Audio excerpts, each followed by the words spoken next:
IPVanish protects every device you own. Your phone, your laptop, your smart TV. If it connects to the internet, it should be protected. IPVanish encrypts your connection and masks your IP address, helping keep your browsing private at home and on public Wi-Fi. And with no device limits, one account covers everything. Stream with added privacy. Browse securely. Connect with confidence. Right now, save 83% off the 2-year plan. Get started today at ipvanish.com/audio and take control of your privacy with IPVanish.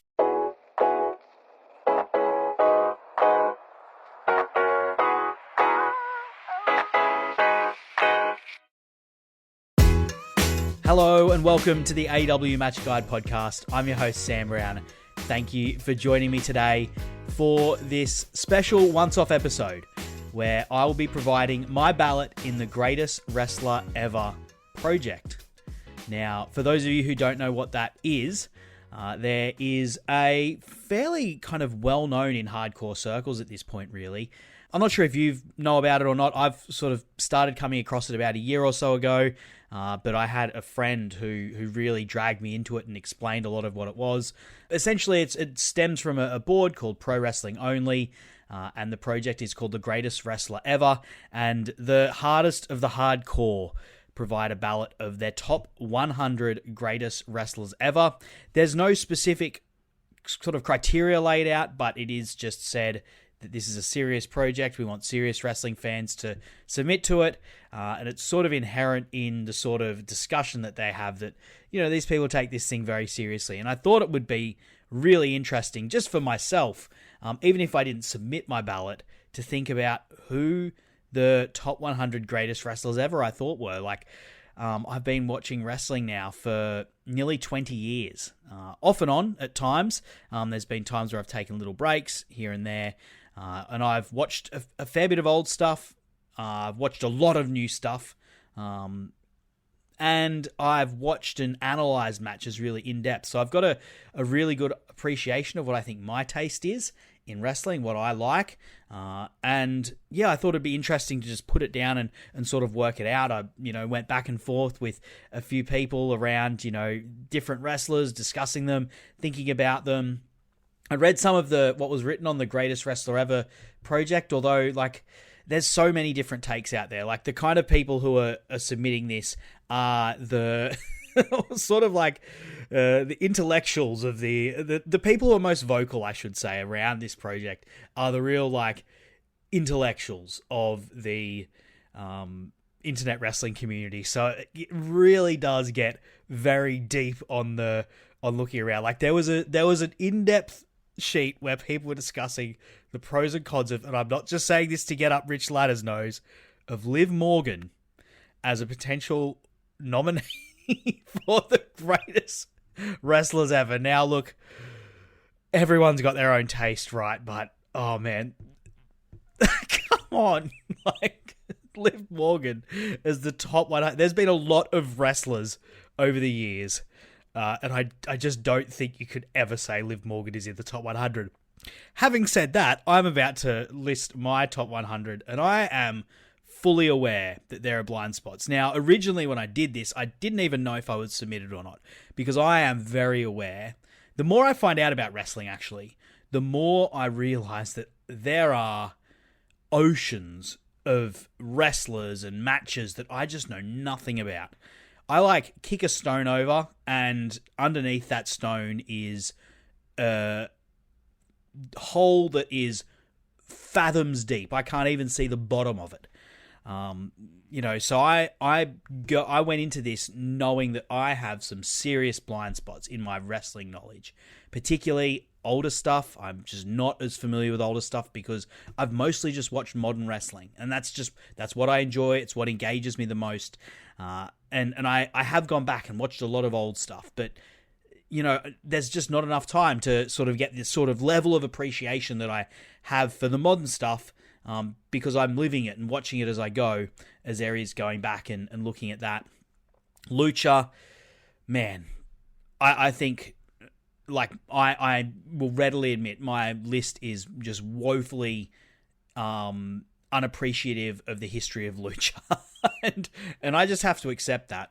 And that's what I've done going into this, right? Like, I ended up submitting it because I started looking at, other lists that people have submitted, and everyone, guess what? Everyone has these blind spots. Even the most ardent, the people who take this, this project gets done every 10 years, right? And there are people who have been preparing their ballot for this since 2017. They've been spending 9 years going back, analyzing. They've got their criteria. They've got it out. Even those guys, I reckon I could argue with them about some of these people. And I think I could put forward good cases that, would be a strong debate with them around what it is. Because ultimately there is a level of subjective taste in all this that has to be taken into consideration. And just knowledge, because no one has enough time to see everything, right? So I did end up submitting my ballot, but I hope there's going to be enough that, for people like myself who've just got those massive blind spots, that it sort of evens itself out, because, as I said, like, I think everyone really ultimately has these sorts of blind spots. It was really fun, though, to sit down and think about who my top 100 wrestlers are, just listing out names, thinking about them. The way that I went about this, the things that I was thinking of were the matches. That has to be number one. Like, how were they in the ring? How were their matches? What is their legacy in terms of matches? I really think, for me, I was looking at their peak as well. Like, there's an interesting debate between peak and longevity. And for me, I think peak is more important to me when I'm talking about who the greatest is. Being able to, like, I'm not talking one night, but like 1 year of incredible greatness, 5 years even of like incredible greatness, to me means a lot more than 20 years of relative mediocrity. That's just what I think. There's other people who have different takes out there about that. But for me, when I'm talking about greatest ever, I'm talking about that. I do take peak into consideration more than longevity. But that said, the greatest to ever do it, guess what? They've got a peak that lasts a really long time. So that's just what it is. Of course, the stories, the characters, like the rivalries and the stories that they told, how they connected with me, I think they connected with audiences. I was thinking about the business and the industry as well. Influence on the industry, influence on in-ring. Both of those things are important. When we're talking about who's the greatest wrestler, I have to bring promos into it as well, because promos are like a really important part of, and mic work is a really important part of what makes a really good wrestler. I think you just have to say that that's the case. And sometimes, there's some wrestlers that I've listed that I haven't really watched many promos of, but that doesn't matter. But then there's some wrestlers that I've listed and they are definitely elevated because they are excellent when they have a mic in hand. And that enhances their character, it enhances their match. And it helps audiences connect with them. So it just has to be that way. I did also take into consideration poor work in prominent positions as a negative, though my focus is always more on the positive, and we're talking about the greatest wrestlers ever as well. So it is more focusing on the greatness than the not so greatness. But, when we're talking about some wrestlers and comparing them, you can say, well, when this person was in this position, they performed really well. When this other person was in a similar position, they didn't perform as well. And by comparison, that's where they are. And then, of course, there's just vibes and my own thoughts and my own feelings around the whole thing. I've of course, chucked in a couple of what you'd call vanity picks that, there's probably other guys out there that even I would readily admit are possibly a bit better, but I want to have these guys in my top 100 for whatever reason, for my own thing. And I went about this, as I said, I listed out a whole bunch of people. I did go back and watch some matches. I discussed it with some people. I ended up doing a picker thing where you had alternating. I put my whole list of what I thought would be my 100 wrestlers in, and to just sort of help me work out the order of it, it would say just for example, for me to pick two names off the thing, Bret Hart or CM Punk, and I would pick one of those guys, Stan Hansen or Shingo Takagi, and I'd pick one of those guys. And it was funny, it did throw up at one point. It did throw up, of course, Matt Jackson and Nick Jackson at one point. Spoiler alert, there in my list. One that I loved that came up. This is a dream match you've never thought of until this moment, and as soon as I saw it, I was like, I wish I could have seen these two wrestlers in their peak. Aja Kong and Samoa Joe. Oh my gosh. I saw that and I immediately took a photo of it and sent it to a friend of mine who I know just loves that style, that aura, that like just that aura of badassery that both of those guys just absolutely have oozing out of every pore of them. And I'm like, oh, can you imagine the stare down between Samoa Joe and Aja Kong? Come on. So yeah, look, as I said, this was very fun. I readily admit there are some massive holes in my knowledge around these wrestlers, and there's people who I've had to leave off this list that I'm like, wow, that's a big name to not be on a list like this, to not be in the top 100. But you know what? 100 spaces is not that many when you start looking at the entire history of wrestling. So yeah, look, let's get started. It was a really fun thing to do. I hope you enjoy listening to what my top 100 is. I'm going to have to go through them pretty quick because, as I said, 100 is a lot of wrestlers. So I will stop and have a mention of each one. I'll talk more in depth about some, but there's just going to be some I'm just going to have to go over quickly and brush over. I'll have to try and keep a leash on myself, otherwise this podcast could go on absolutely all night. I do have some whiskey with me and some water to sort of keep me company as I go. I'll take a sip of the water just to get started. And before I do get into it, though, let me just quickly jump in and say, let me know what you think. I'm going to put this on the Discord. I'm going to put my list of 100 on the Discord, but I'm curious what you guys think. If you voted in this and you've stumbled across my podcast, awesome, welcome. If this is your first ever time listening to the AEW Match Guide podcast, welcome. I hope you enjoy it. I'm curious to see who yours are, and if one of my regular listeners, then I would love to hear what you think of my list, firstly, and I'd love to also hear who you would have in your list of the top 100. I think submissions are still open until like the 5th of May. I'll just quickly go in and check that. Yep, the 5th of May. I'm guessing it's probably American time. So if you haven't done it yet, there's still time. There's still time to jump in there and work out your top 100. I'll leave a link to the forum that this is kind of hosted on below.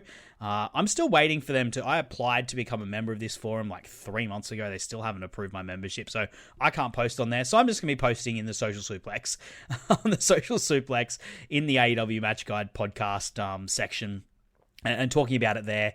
So jump in there, jump into that Social Suplex podcast network. It's the best place. I always say it every single episode. I say it's the best place to talk about pro wrestling that I know of in the world of wrestling. It's a bunch of great people. It's all of the podcast hosts for the Social Suplex, and there's hundreds of fans that are in there. And as you start posting, if you get in there, it can be a bit weird to start off with if you're not used to Discord. But once you start posting, you get to know the other posters that are on there. You sort of get a taste for it, and there's all sorts of different ways you can engage on there. Great place to go. And of course, if you do enjoy what you're listening to today, I'd love it if you subscribe to the podcast. If this is your first and you're coming here from the Greatest Wrestler Ever project and you're interested in what I've ranked here and listening in on my thoughts, and you haven't listened to my podcast before, then welcome. Find a match from AEW or even outside of AEW as we're doing this season, and have a listen. See what you think. You'll get to know my taste pretty well by listening through to this list. So, without further ado, I think I probably need to get into my top 100.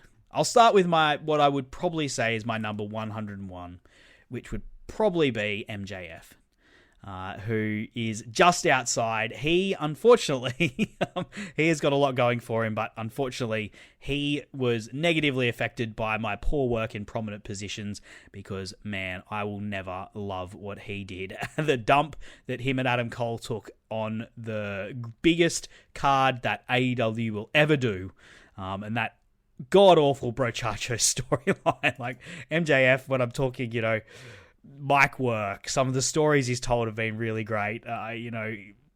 His peak is quite good. But I will never. There's some things I will always hold against him, but that is one of them.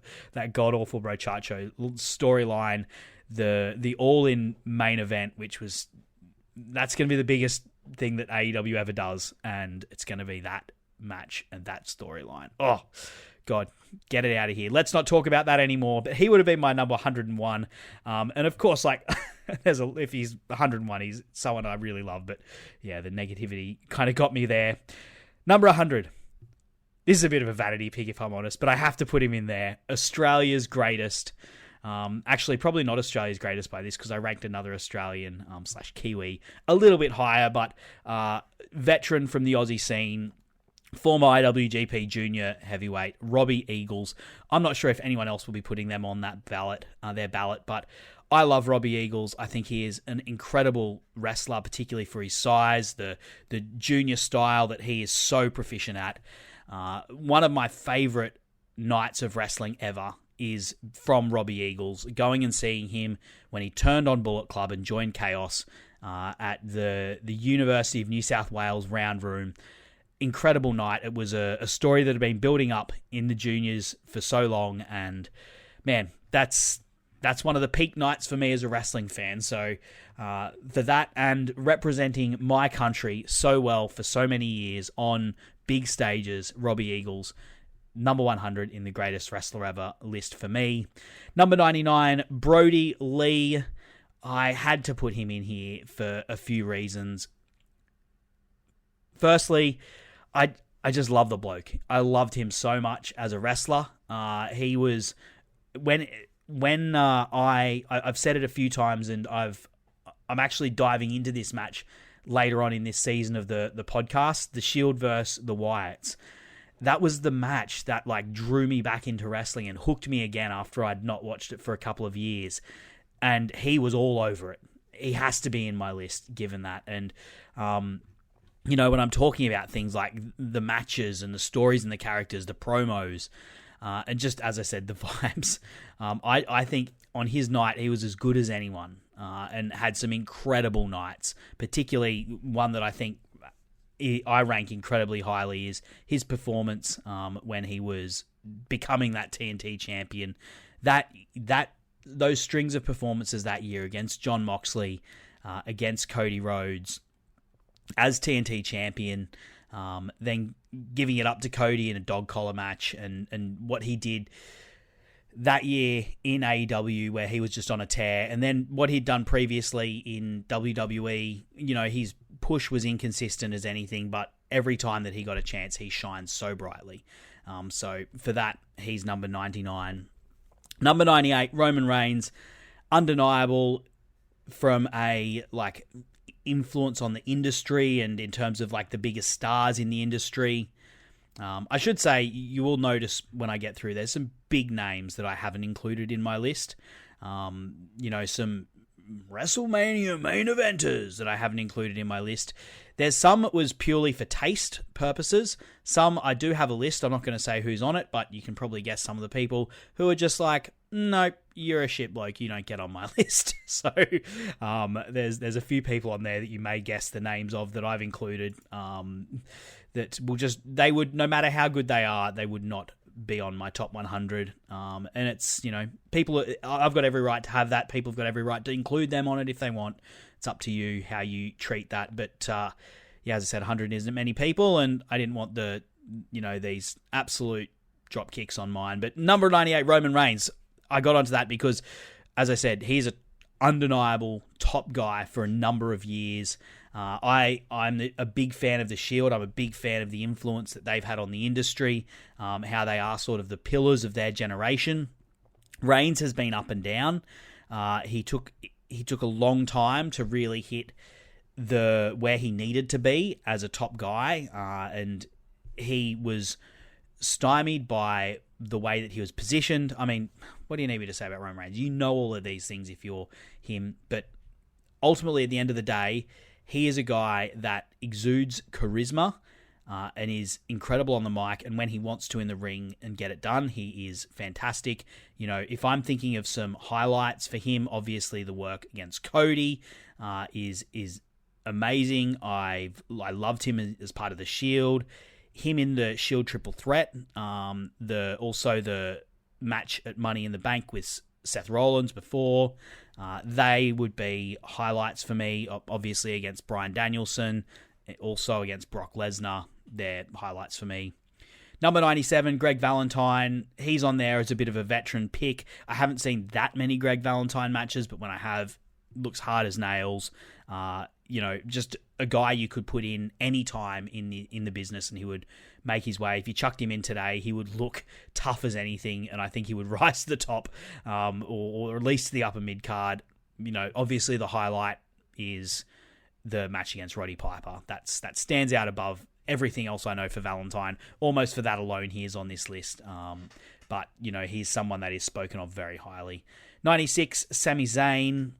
Another one from the current generation. My takes do skew very modern, as you'll see as you go through this, and that's partly because I am a modern wrestling fan. I think Zayn has been operating at a very high level for such a long time, and I think even then is underrated, particularly by the company that he is at. He was at one point the top babyface in the WWE, even when Cody Rhodes was seemingly peaking. I think Sami Zayn was probably more popular, even though he didn't get the nod to become champion. I think, in that 2023 he was popular, but he'd been operating at that level, that high level, for a decade plus at that point.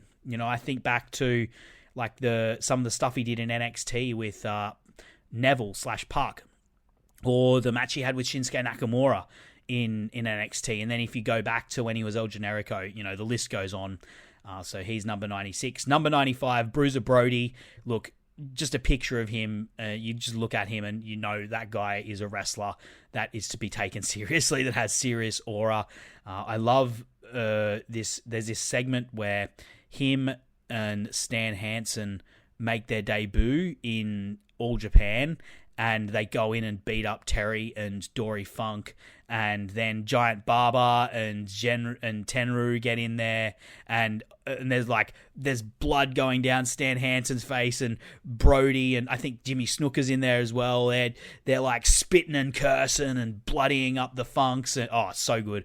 A man who is just from the Wild West, Bruiser Brody, number 95. Number 94, this is probably lower than a lot of people would have him, but I've got Dusty Rhodes in there. Look, Dusty Rhodes in the ring just really does nothing for me. I know there's like greatness there, of course, but on the mic, obviously, he shines immensely, and his influence on the industry is undeniable. So I've got him in at number 94. Number 93, his first son, Dustin Rhodes, one above him, and he sort of skimps ahead, I think, because I've seen more of his stuff. I've connected with his stuff very deeply, particularly that match against Cody at Double or Nothing. That is historically, I think that is such an important match for AEW. And, even to this, last year he was doing it as well as he ever has against Kyle Fletcher. So number 93, Dustin Rhodes. Number 92, Dynamite Kid, immensely influential. You'd struggle to find a wrestler today that isn't influenced by Dynamite Kid, particularly at the top of the card in a place like AEW, even in WWE. He has to be in consideration for this. So for number 92, I've got him down. Number 91, Tony Storm. Tony Storm. This was a late addition, a really late addition to this list for me. And I was thinking back about women's wrestling and looking at the names I had on there, and I was like, no, I think Tony Storm has to be in this list above some of the other people that I've left off. Like you'll note when I go through it, Becky Lynch, Charlotte, Bayley, not on this list. But I think Tony Storm's work has gone above and beyond what they have done. Their influence is probably higher than hers, but her work, and I think her influence in AEW as well, which has been a really important thing for the industry in the 2020s, I think is immense, and I value her work, particularly her work on the mic. I think is above and beyond that. You could argue Becky Lynch, of course, has a higher peak. She was hard to leave off this list, to be honest, but she might be 102 if I was going to put someone in there. But Tony Storm in at number 91. I think she just, also when we're talking about greatest wrestler ever, I think she just gets it in a way that others don't. Like, I don't know, like Becky Lynch sort of struck gold, but for whatever reason, she hasn't been able to connect more recently, I don't feel like, in her work more recently. And I think that is because her instincts just aren't as good as someone like Toni Storm, who has been able to connect with multiple iterations of her character, but also get some of the most far-out stuff that you would have ever seen over in a massive way. Obviously on hiatus now, and wishing her well wherever she goes. Number 90, Bobby Heenan. Shout out to my boy Miz Fan, who I've had on the podcast a number of times. He used to do I wouldn't appreciate Bobby Heenan nearly enough as I do, and he's probably screaming at me that I've got him too low, especially when I say who's above him. He'll scream at me, you've got him too low. He used to do a project where he went back and reviewed what Bobby Heenan was doing all through the 80s and into the early 90s. And even, a lot of that stuff was on camera and as a manager, but even as a wrestler, this man was a bump machine. And when you see him bumping around in a weasel suit, that is a man who gets wrestling. His instincts are incredible, like top notch instincts, and just gets it. Number 89, Seth Rollins. There's some people who will not like that I've put Seth Rollins on this list, but I thought about it and I said, no, I have to stay true to myself. I think Seth Rollins is a guy that gets wrestling. He has been, I think he understands where he works so well that how do I put this? He understands where he works so well that people underestimate him, because he works perfectly he works exactly to the crowd that he needs to work to. And that is what wrestling is about. It's about connecting with the audience that is in front of you at that time. And that's what Seth Rollins does. Even if you want to, I look back at his peak work as sort of a more work rate guy, 2015, obviously in the Shield. He was the most athletic of them. And you look at his early stuff, how athletic he was. As I said, I'm looking at the Wyatts versus the Shield later in this season. I've actually already recorded that episode, and going back and watching that was an absolute dream, and it made me just want to watch Shield matches all night long when I watched that. And Seth Rollins is a big part of what makes that. And then even as a singles wrestler, like people talk about 2015, I loved him in 2018. I thought in 2018 he was immense with that Intercontinental title. It's a shame that, by 2019 he'd sort of come off the boil, and then he really shot himself in the foot in 2019 as well with some of I feel like he was trying to rally the troops, but it just came across as him punching downwards towards guys like Will Ospreay and stuff, and talking about how much more money he had than them, which was just a bit bootlicky, bit gross. But he had to be on this list for me. I had to have him, and he comes in at number 89. Number 88, Amazing Red, just so influential. A real small, he's not the first small guy to do it, obviously, but he was a very small guy to do it, and so fast. You look at guys, you talk to guys like Will Ospreay, and you hear them talk about Amazing Red in reverent terms.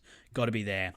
Number 87, RVD. When I say got to be there, it's like he justifies his place based on his influence and based on the sorts of matches that he had through the 2000s in places like TNA and on the Indies. 87. RVD, kind of fitting that him and Amazing Red are bracketed together. They're very similar, I think, in my opinion. Obviously, RVD a bit earlier, a bit bigger, but a real unique style, a real unique sort of presentation as well for where he was coming from, particularly as he moved into the WWE. I think his understanding and his innovation in wrestling was quite cool. And those matches in ECW, some of them are just, absolute lightning in a bottle. So that's why he's on here. Number 86, Andrade. I've watched a lot of Andrade, actually. I really like some of the... I went back a number of years ago. I went back and watched the unmasking stuff with when he was La Sombra. Then, his stuff in NXT I loved. I thought he was fantastic in NXT. And then in AEW, I think he has just furthered his case of how good he is in ring. How he is able to have a mastery of multiple types of styles. I feel like he has been able to have matches with a diverse set of opponents as well, across a diverse set of styles over his time in the ring. Man, I remember watching a match with him and Shinsuke Nakamura when he was La Sombra, and it was so good. Like the way that those two interacted was just so good, and like glue, not like glue, like effortless. Just effortless, is what I would say. And when Andrade is operating at peak efficiency, he is just effortless. The way he moves, the way that he's able to just seamlessly move about, and his charisma as well, obviously, is just like so evident. So 86, number 85 is Sting. A guy that like I really didn't discover until I didn't watch much of it all until he was in AEW. Obviously, he's got a lot of legacy through WCW, but you know, even just the influence he had in AEW was pretty amazing. You know, you just have to look back at him. You know, just coming out recently to the way to be part of what Darby Allin did, but handing the stage to Darby Allin. There's so many wrestlers that would return and they would be hogging the spotlight. You only have to look back at those abysmal like old school Raws and stuff like that, where you'd have these guys coming back and just hogging the spotlight and burying the current wrestlers that were there. And you see Sting come back and purely to selflessly give the platform to Darby Allin and boost up Darby Allin's platform. I've got a lot of love for Sting and someone who has an immense crowd connection. There's people with a lot of love for him. He did it at the top level for a long, long time. He comes in at 85 for me. Jake Roberts, you talk about charisma and getting it on the mic. Jake Roberts absolutely gets it. In ring, look, honestly, I don't love a lot of the stuff that he does. Obviously, it's partly a product of his time, and he was very good at what he did in his time. You know, he's got a great jab. He's got, and the DDT obviously is you know, something that is immensely influential in wrestling. It's a move that has been very highly popularized, and he's got iconic moments as well with the snake. But the thing I think of when I think of Jake Roberts is on the mic, just one of the best to ever do it. You know, and the way he's able to command such presence when he's been quiet. Number 83, Christian, a guy who's been doing it forever, and is so versatile. You know, he's done everything from those wild TLC matches, which were immensely influential, to the stuff he did with Randy Orton in the summer of 2011, which I thought was really great, where they were sort of dancing around that world championship, and playing with what Orton was known for, and Christian's positives and negatives, and you know, even coming into in the twilight of his career in AEW. I guess it's the twilight of his career, but he's going fine. He doesn't look like he's old at all. And the stuff that he was doing with that TNT title, and how excited people were getting whenever they would find out someone had a dead dad. They would just be like, "Oh, Christian's going to get on this guy next time." That's promo skills, right? When we're talking. You know, my criteria: the matches he's got them, the peak he's got them, stories and characters got them, promos. All these guys have got these things, and I'm just sort of rattling off what comes to my mind when I first see their names. But yeah, Christian, number 81. Number 82, Asuka.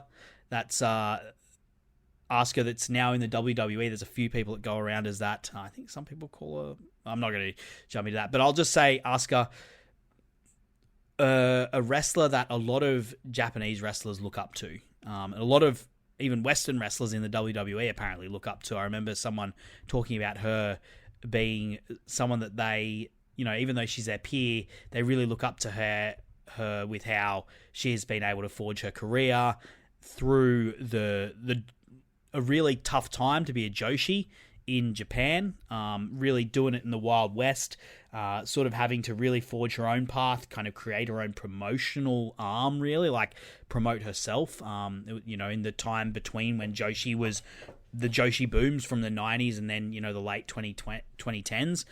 She really had to forge her own path, and I think that's really admirable, obviously influential on the generations that have come through after her, and yeah, in-ring absolutely gets it. I think particularly the highlight for me would be, from what I've seen, would be her run in NXT as that like Uber champion, that undefeated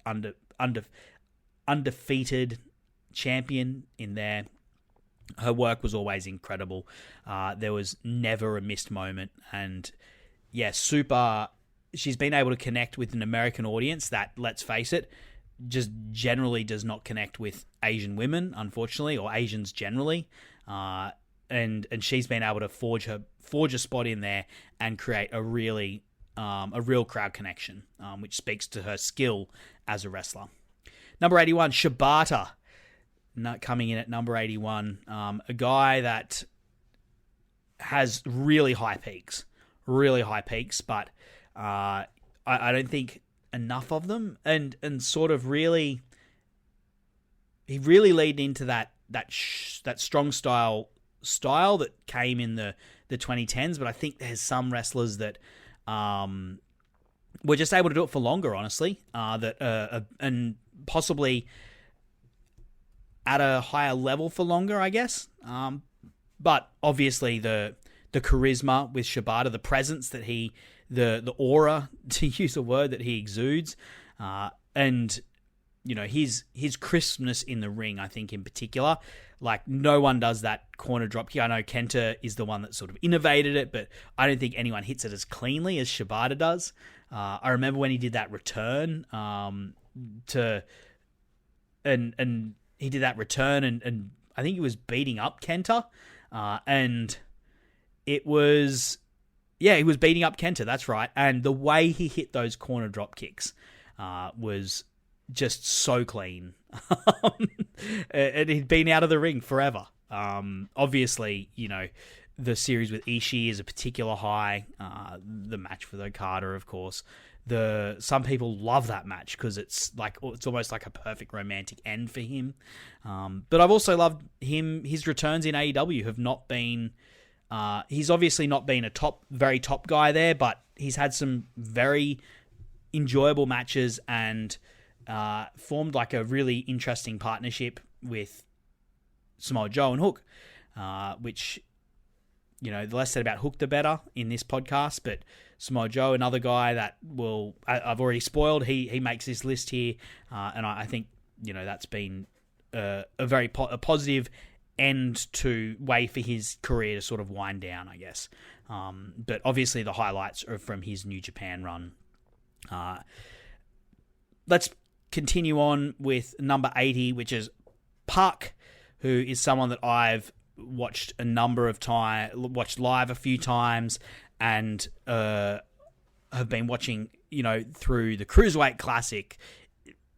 His work is the only Dragon Gate matches that I've ever really watched. To my shame, to my detriment, you can only watch so much, as I've said, but someone that I just have immense respect for. I just always think that he could be doing more because he's so well-rounded, and he's really great on the mic. I think very underrated on the mic, and when you start looking at where he's been able to make a dent, in NXT, he was like such a good champion. His match with Sami Zayn, who's also on this list, is a particular highlight from them. But then you watch him, the match with Seth Rollins, where he just randomly shows up and nearly has that upset of the night on a Raw, on a random Raw, in a really great match between those two. And then as the king of the cruisers, I loved 205 Live between 2017 and 2018, and it was really Pac that sort of got that thing going.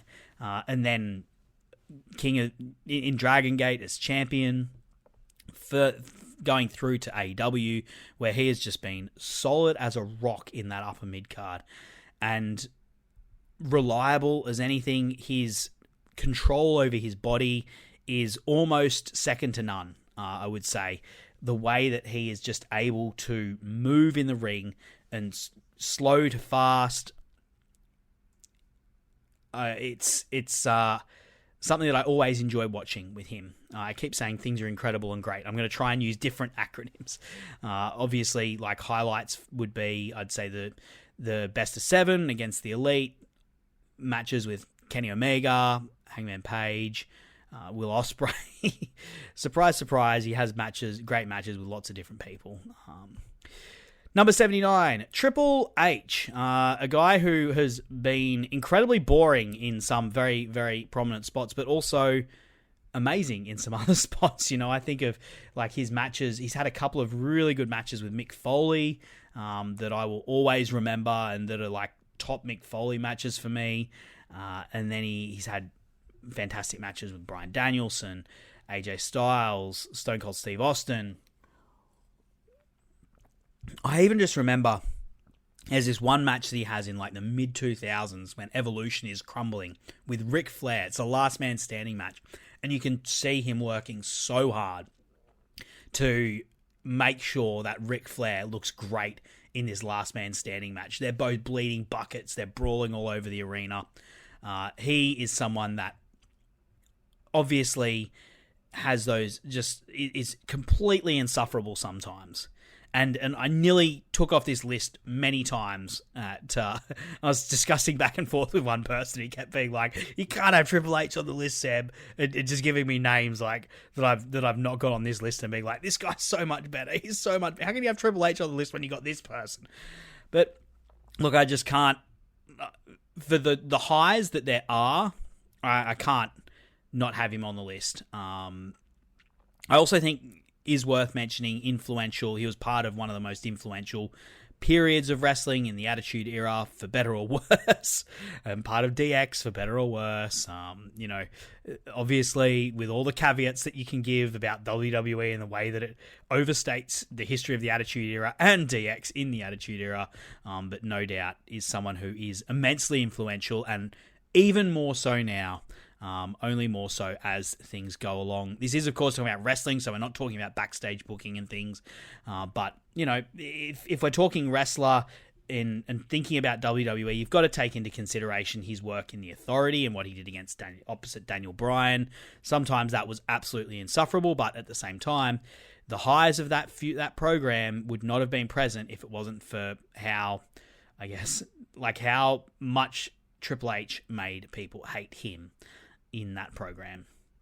Number 78, Christopher Daniels. So indie stalwart, of course, and a guy who I think it's underestimated how important he was in that indie scene in the 2000s and through particularly the early 2010s. He's still around when AEW is getting going as part of SCU. I think he's someone who helped shepherd through so many talent from so many places. Lots of people have really positive things to say about Christopher Daniels. I think his influence is immense. Obviously, there's lots of really good matches that you can talk about. The triple threat with AJ Styles and Samoa Joe, the most obvious one to call out. But I'd also even call out, later on in his career, the tag match with him and Frankie Kazarian versus the Young Bucks, and then even his last match with Hangman Adam Page.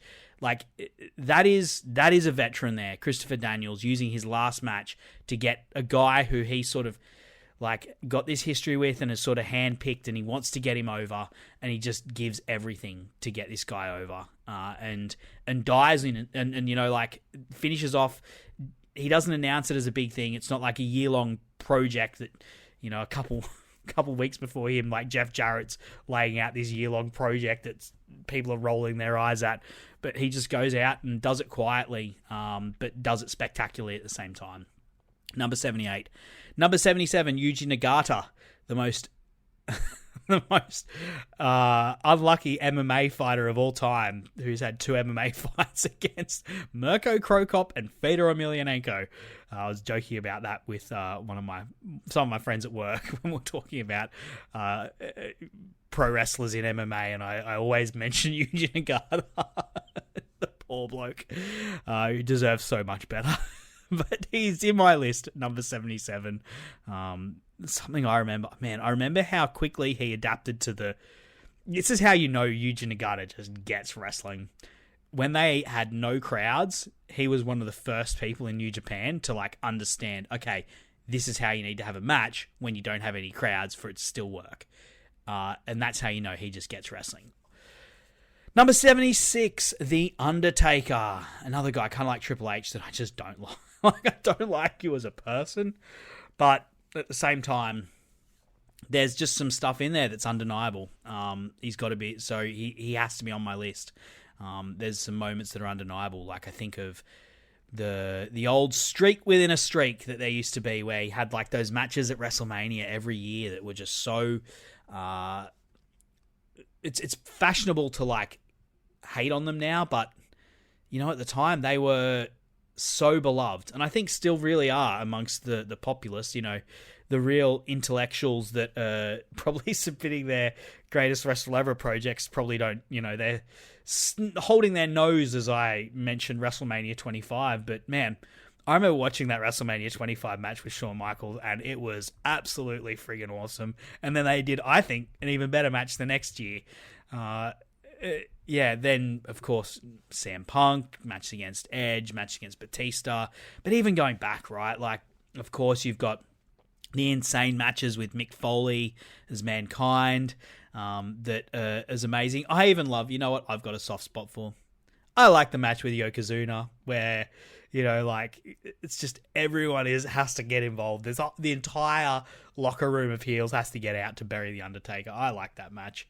A lot of influence. People always looking for a spooky character, for better or worse. A lot of influence from the Undertaker, but someone who I think understood his gimmick extremely well, and understood who he was playing to extremely well, and made the most of his himself, even as he got older. Obviously, it got to a point where everyone was like, "Hang it up, mate! Hang it up! You need to hang it up! You like, now is the time to stop."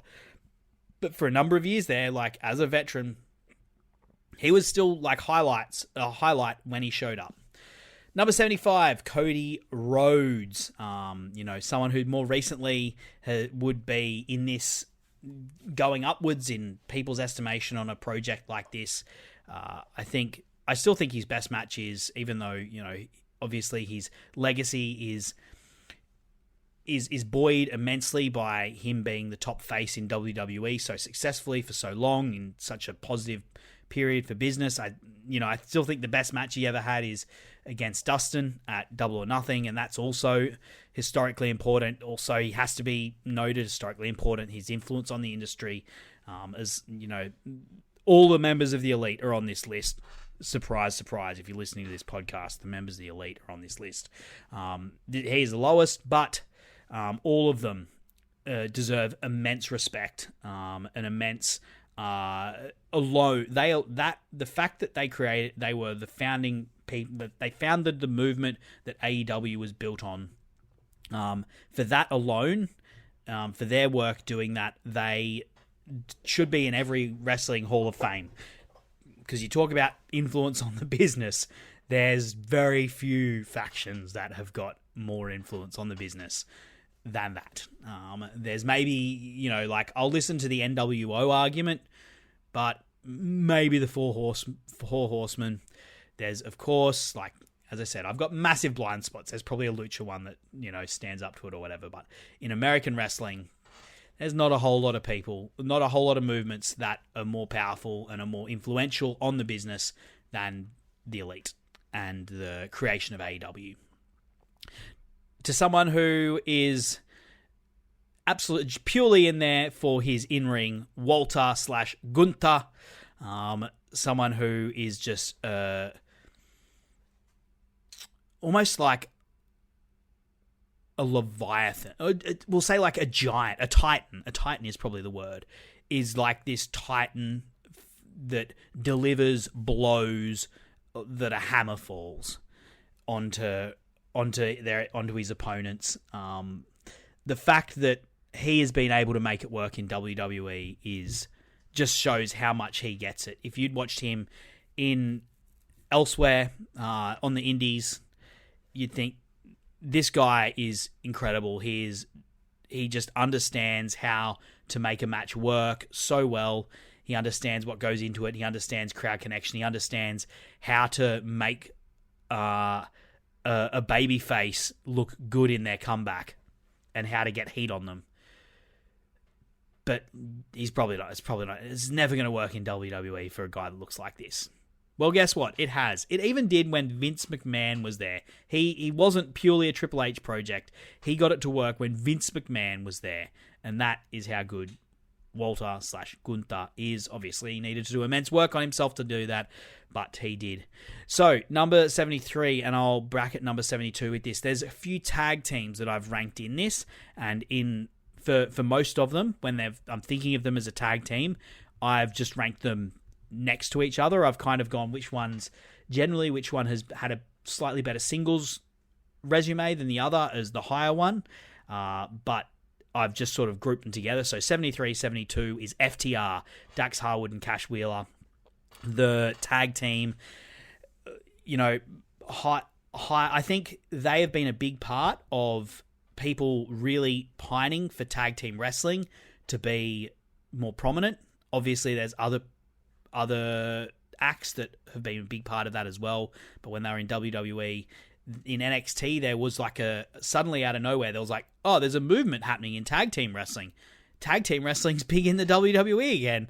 And it was because of the revival. Like those American Alpha tags, the DIY tags. That was built off the revival. And then, of course, they go to AEW. They've been immense in AEW. They have been hot and cold at different times, but more hot than cold. And when they've been hot, boy, like those matches with the Briscoes, pump them into my veins, please. Some of the best wrestling, the best tag team wrestling I've ever seen has been at FTR. They've been at their peak for a long time as well. As I know, like as I said, longevity isn't an end to itself. But when you're at a top level for a long time, that is great as well. But as we'll go forward, all these people are at a top level forever. Number 71, Jumbo Tsuruta. Not someone I've seen a lot of. I've only seen a handful of matches by him, and by a handful of matches, if I'm honest, I'm saying a few matches, but it's just clear this guy gets it, and his legacy in the business is well earned because of that. So I've put him on there without really knowing I know a lot about him without seeing as much of him as I would have seen FTR, for example. But I think it's hard to argue with him being in a greatest wrestler ever project, as is number 70, Andre the Giant. Oh, you talk about influence. Like, you talk about a wrestler that people know. It's Hulk Hogan's up there. If you're going to pick who's a wrestler that someone will know, it's going to be Hulk Hogan, Steve Austin, probably John Cena at this point. Andre the Giant's probably still part of that conversation. Ric Flair maybe, but Andre the Giant I think would be amongst those guys. Influence on the industry, someone who just, man, he gets how to work. Like the fact that he was so good even when he could barely move, and was still able to elicit so much emotion from the crowd. I remember, there's this one moment where he's in a Survivor Series tag match and Bobby Heenan is getting in his face. And he grabs Bobby Heenan. All he does is he just grabs Bobby Heenan by the shirt. And the crowd just immediately comes unglued because they know what's going on. You have to hand it to the big man. Until the end, he absolutely got it. Even when everything else was taken away from him nearly, he still had the crowd on the edge of their seat. Number 69, Arn Anderson. Nice. Number 69, Arn Anderson. Another one where, look, I haven't seen as much of him as I would like. Obviously, an immense legacy in the business. I don't think anyone can argue with him being on here. Love his work, particularly as part of the Brainbusters. Number 68 and 67, another grouping of a tag team, the Briscoes. Mark and Jay Briscoe. I put Jay just a bit ahead of Mark. Mark has really been coming into his own as a singles wrestler though lately, so maybe he'll start to trouble Jay in terms of who's got the better singles legacy as things go on. doing it as a tag team for 20 years, riding high during, and doing it all outside of the machine pretty much. In fact, always outside the machine. They never went to WWE. They never went to AEW. But they were still always undeniable. And when you talk about tag teams that can cut a promo, by God, these two are just so entertaining to watch. Those promos from the farms. And, there's something that Joe Lanza says that I will ape here, that I will mention here, and I'll copy off him, but give him attribute it to him. Like, when those guys entered the room, there was a different feeling in the air. And that speaks to their skill as pro wrestlers, the way that they carried themselves in a way that you sort of forgot that you were watching a work. Number 66, Darby Allin. This is a man that I think is streaking up these lists. If you're talking the best TV wrestlers of all time, purely for like American TV, Darby Allin's probably pretty close to number one at this point. This is a guy, he just, the way that he sells is, no one sells like Darby Allin. Partly because no one allows themselves to be thrown about by him. But as well as being a stunt guy, it's one thing to be Jeff Hardy, right? But Darby Allin also has really sharp technical skills and is fast in the ring. So as well as being able to throw his body around with just abandon in a way and have a pain tolerance that seemingly no one else does, so he can do these ridiculous stunts that just are so eye-catching and so crowd-pleasing. He's able to move in the ring and execute technical wrestling in a way that others can't. But the key for Darby Allin, though, always is how he just understands the psychology of getting beaten down, bringing the crowd into that, and then coming back and having the crowd cheering when, the bleeding babyface is coming back. The babyface that's been busted up and beaten down is coming back. Very much like number 65, Orange Cassidy. Man, there was a year, 2023. I mentioned the Brochachos before. I was so off AEW. But I kept coming back because every AEW would have an Orange Cassidy match, an Orange Cassidy International Championship match, where he would be the highlight of the night. He was so simple. It was such classic pro wrestling, where he was this guy that was just being injured and slowly broken down, much like Darby Allin is. Darby Allin and Orange Cassidy can have a bracket around them, really. Cassidy would just be just getting broken down, but still finding a way to win, still finding a way to fire up and come back. And of course, all peaks in the Jon Moxley match at All Out, which is I've reviewed it on this podcast, the way that Cassidy, they set that match up to be don't let us down, and Cassidy doesn't. Beautiful. The peak for Orange Cassidy for me. And also, quietly good on the mic as well, I think, for Orange Cassidy. Number 64, Kenta. Immensely influential. There's, I think it's Jon Moxley who said something about, he's the guy that everyone stole moves from. And I think he's throwing shade at CM Punk at that point, but he's not wrong, right? But you talk about a guy, you watch some of the matches he had from the 2000s where he would just lay into people and they're just adrenaline rushes. But you know what? Kenta's skill is so great that even when he was at a period where most critics sneer at him, which is when he was in 205 Live, when he was Hideo Itami in 205 Live, he was still amazing. He was this in 205 Live, he was the Brock Lesnar of that division in terms of he was someone who just was so arrogantly on top and so arrogantly so disdainful of being in that position. And look, some of that was probably pretty real, but it came across in the ring in a way that when you had a Mustafa Ali, for instance, who was, this face coming back, it worked so well. Like even Kenta at his lowest, the lowest of his lowest, was churning out really, really quality stuff. Continuing on, number 63, Tully Blanchard. As I said, I'm really like the Brainbusters, obviously, as well. You can't go past Tully Blanchard and Magnum TA in a cage. My God, what a match. I'm going to review that later on this season in the match guide. Can't wait to do that. Yeah. Immensely respected. And obviously, Tully Blanchard just gets it. So smart. So smart. Number 62, Tenryu.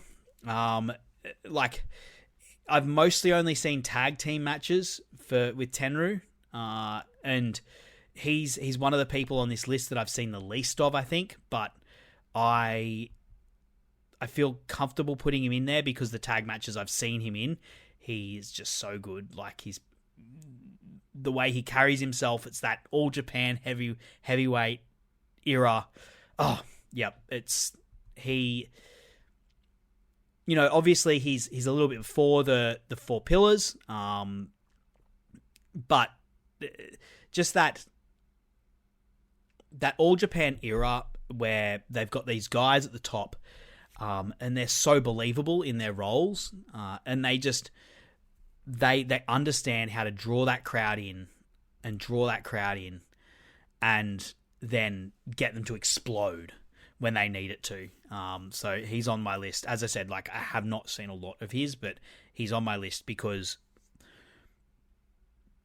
of what other people that I respect say about him, and when I have seen what the limited stuff I have seen of him has been really high level, like some of the best stuff. Really high level. Number 61, Bobby Eaton, another one that's like that. The Midnight Express. He's sort of the through line for the Midnight Express, and you just have to see how they got those 80s crowds to go mental. For the people that they were wrestling against most of the time, to understand why Bobby Eaton gets it and why he is one of the greatest wrestlers ever. Number 60, Shinobu Kandori is pretty much on this list because that match against Akira Hokuto is probably the best women's match I've ever seen. And everyone tells me that there's way more to dive into with those guys than just that match. But she is... That match with Akira Hokuto is just so brutal, but great at the same time. Cannot not have that on there. She earns her spot because of that, and obviously that 90s All Japan Joshi scene is so influential. There's definitely people on it who I've missed, but I have seen Kandori wrestle, and yeah, she's on my list. Watch Akira Hokuto versus Shinobu Kandori if you haven't seen it. Number 59, Satoshi Kojima. Most of my exposure to Kojima has been with him as a veteran in modern New Japan. But when I've gone back, I've seen some of the stuff he did through the 2000s. He is one of those All Japan heavyweights that I was just talking about, when I was talking about Tenryu, a guy who he looks like a wrestler, he feels like a wrestler, he moves like a wrestler, he hits like a wrestler. And, the fact that he, even into the 2000s, he could come into America on those Forbidden Door cards and, or like that All Out in 2021. And the crowd is just on his side immediately, they get it straight away because Satoshi Kojima is so good in the ring. And yeah, obviously, got to mention the Lariat, got to mention the world's strongest arm. Shout out to Jeremy Donovan as well. Number 58, Io Sky. Probably the best women's wrestler in WWE at the moment. And someone who has been able to make it work in the Joshi scene, obviously, in the late 2010s, but then translated that over into WWE. And like I said with Asuka, Io's even more popular than Asuka is. And the ability to The reason I've rated her higher than Asuka is, number one, her Joshi work in the 2010s, I think, is better when she's in Stardom. Obviously, she's got a bit more infrastructure around her, and some of that is thanks to Asuka. And her work, I think, is also super influential in terms of how it sets the scene for what happens in the 2020s when Stardom really goes to the moon. But also, like her being able to make it work in the WWE, it really is super impressive and speaks to her charisma that she has been able to get that American audience on her side and behind her.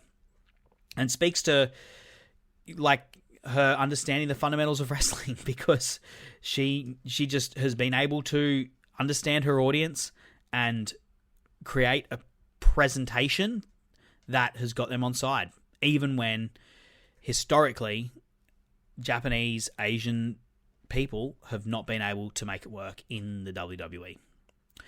Number 57, Hiromu Takahashi, certified crazy man. His days of being, at the top of his game, I think, are past him a little bit, but, there's nothing that can take away, like, the matches with Dragon Lee that he had, the run that he had through the juniors in the 2010s, where he was just an absolute psychopath. Matches with, I'm thinking, Taiji Ishimori, Will Ospreay, Robbie Eagles, El Desperado. He was the backbone of that division in that time. Kushida, of course, who he sort of like took the mantle from. He was the backbone of that division and a really exciting wrestler at his time. Number 56, Owen Hart. Obviously, someone who was taken too soon, but someone who is beloved, wrestled all over the place. The highlight, probably his program with Bret Hart. Immensely respected for good reason. Number 55, Muto, a guy who I've seen sporadically, but is someone who is just so well respected. I can't help but have him on here. Obviously, was able to straddle America and Japan, which is super impressive to me, I think. And top draw everywhere he went. Another guy, as I said, he just manages to hold himself like a wrestler. He's probably done him a disservice the way he's conducted himself at times. Done himself a disservice, but when you're talking the greatest wrestlers ever, he has to be in the conversation. And for me, as I said, it is kind of limited in terms of what I've seen of his work, but I think I have to have him on here as number 55. Number 54, Minoru Suzuki. It's funny how when he was at his peak athletically, I feel like his wrestling was not as good. His earlier wrestling returns, when he was more an MMA guy through the 90s, but it's when he was older that he really got it. He's really getting it. You think the Wrestle Kingdom main event with Hiroshi Tanahashi, and then other matches, other rivalries that he had through the 2010s, particular matches, I think, like AJ Styles, and I think more against Hiroshi Tanahashi, Kazuchika Okada, some all-time images, that outdoor show that him and Okada had where they're just staring at each other. But, the way Suzuki has been able to bring the...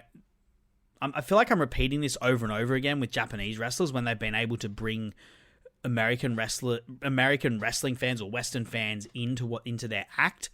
I find that very... I find it impressive because it isn't something historically that was super well received. Historically, foreigners were heels and they were booed and they were despised. Whereas guys like Suzuki, he's the murder grandpa. He's everyone's favorite grandpa to have around. And yeah, Western fans have loved him. And, as I said, that match that he had with Yuji Nagata, they were okay, we know how to make this weird pandemic wrestling with no crowds. We just know how to make it work because we understand the psychology of a wrestling match. You know, almost in a way that like Kazuchika Okada, for instance, who is on this list, surprise, surprise, a little bit higher, fair bit higher. Spoilers. You know, he didn't quite get it.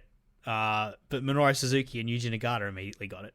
IPVanish protects every device you own. Your phone, your laptop, your smart TV. If it connects to the internet, it should be protected.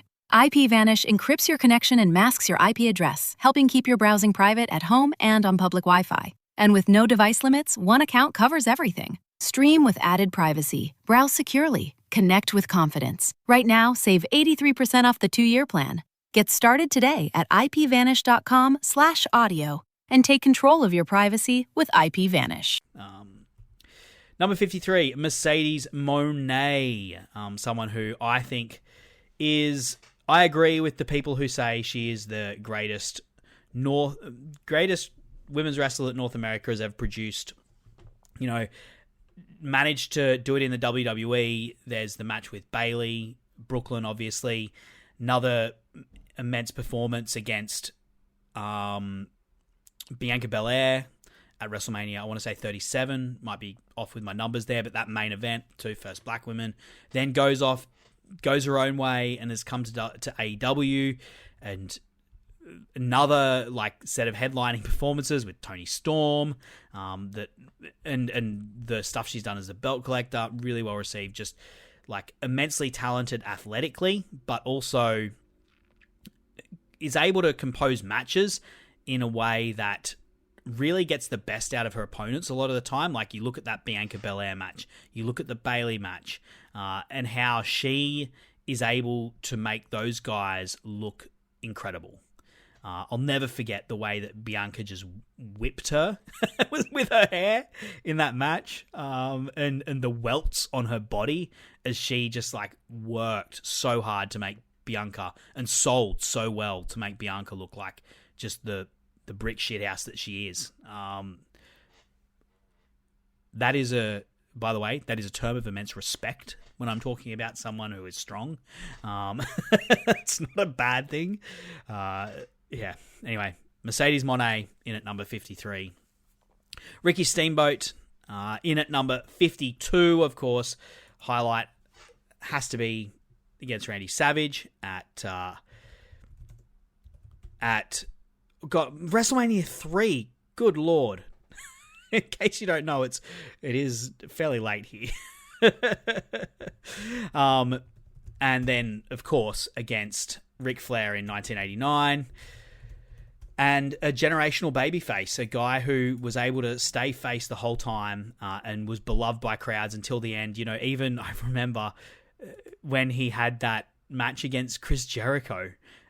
You know, he was in that WrestleMania match where Chris Jericho wrestled him, Piper, and Snooker, and then he was so good that they went, at Backlash, why don't you just do you can do a nice one-on-one match with you could do a nice one-on-one match with Chris Jericho, and he, you know, like he's in, I think at that point he was like 60 maybe, late 50s, 60, and he still had it.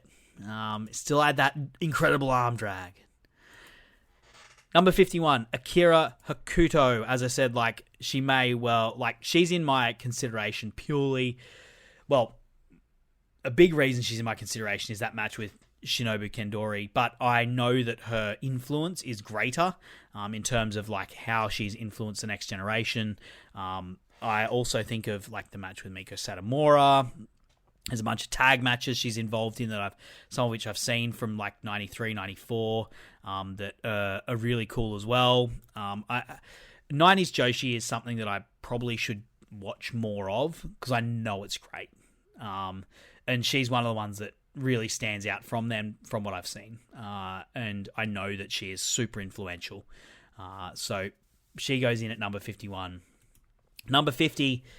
Edge / Adam Copeland. Man, I had to fight myself not to this was where I was really going like, don't focus on the positives, not the poor. For those of you who don't know, Edge was one of the first people that got me into wrestling.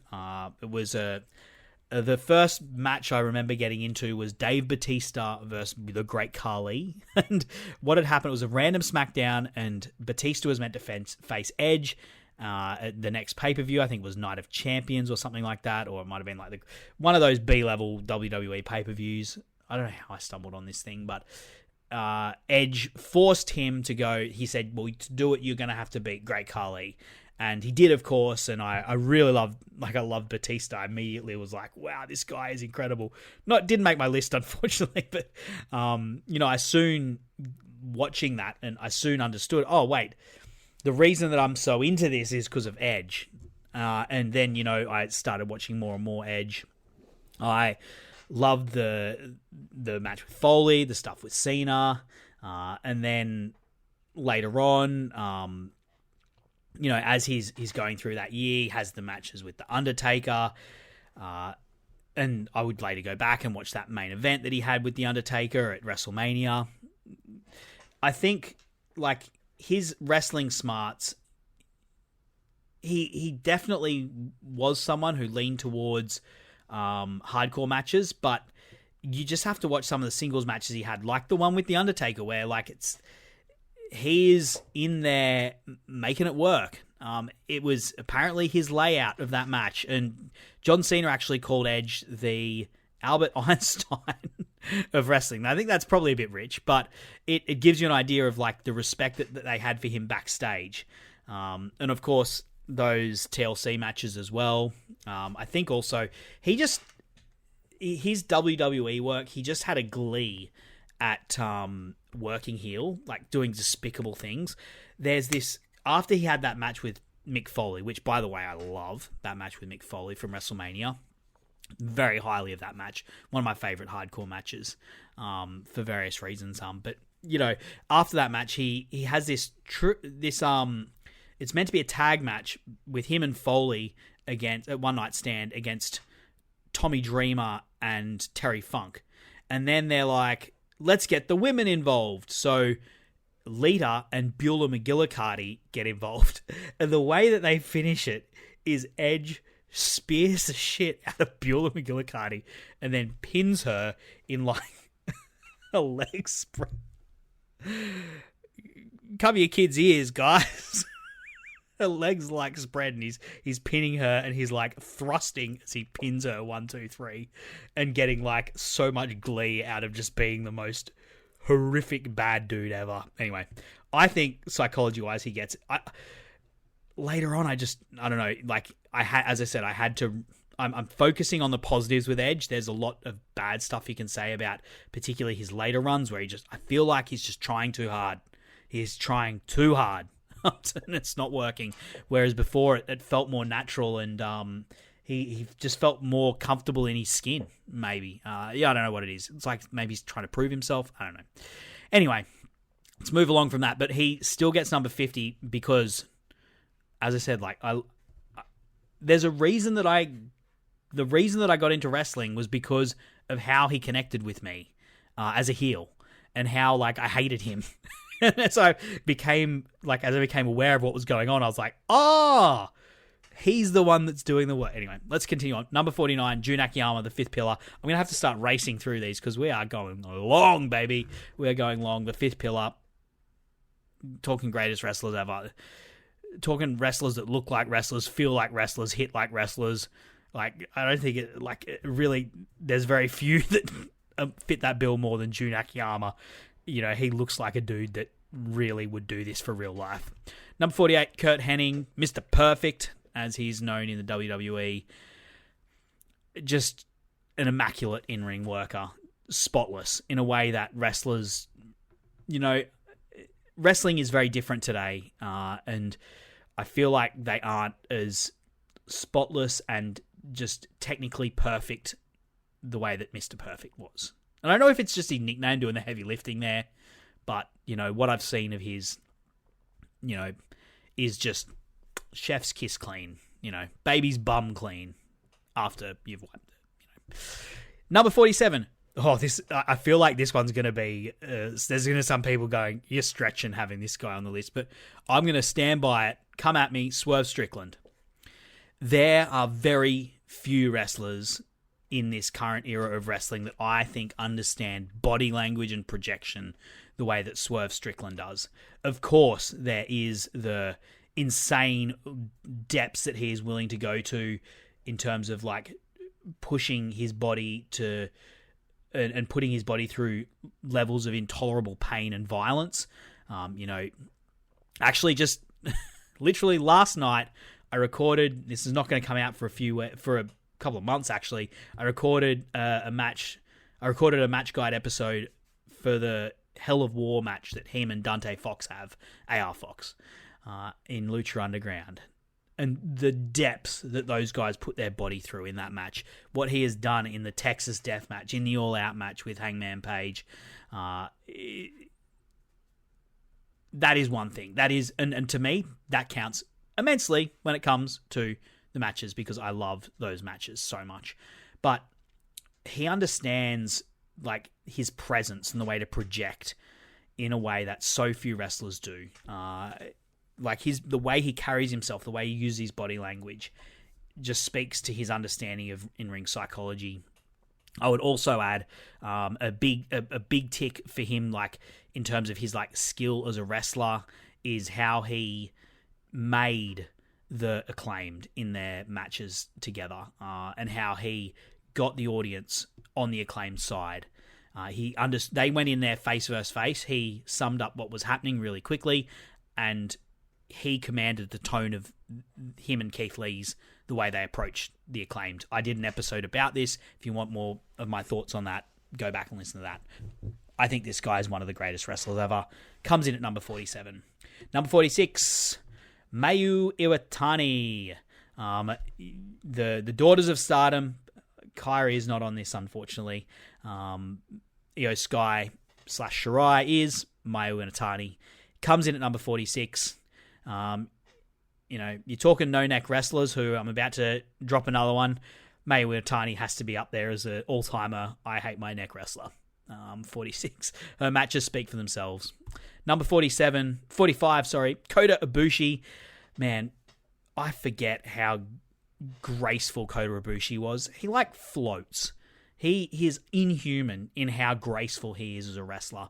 The way that, watching that Golden Lovers versus the Bucks match, Kenny Omega has got explosive speed. Kota Ibushi has got he speeds up like he is the most finely tuned F1 car. It just looks completely effortless.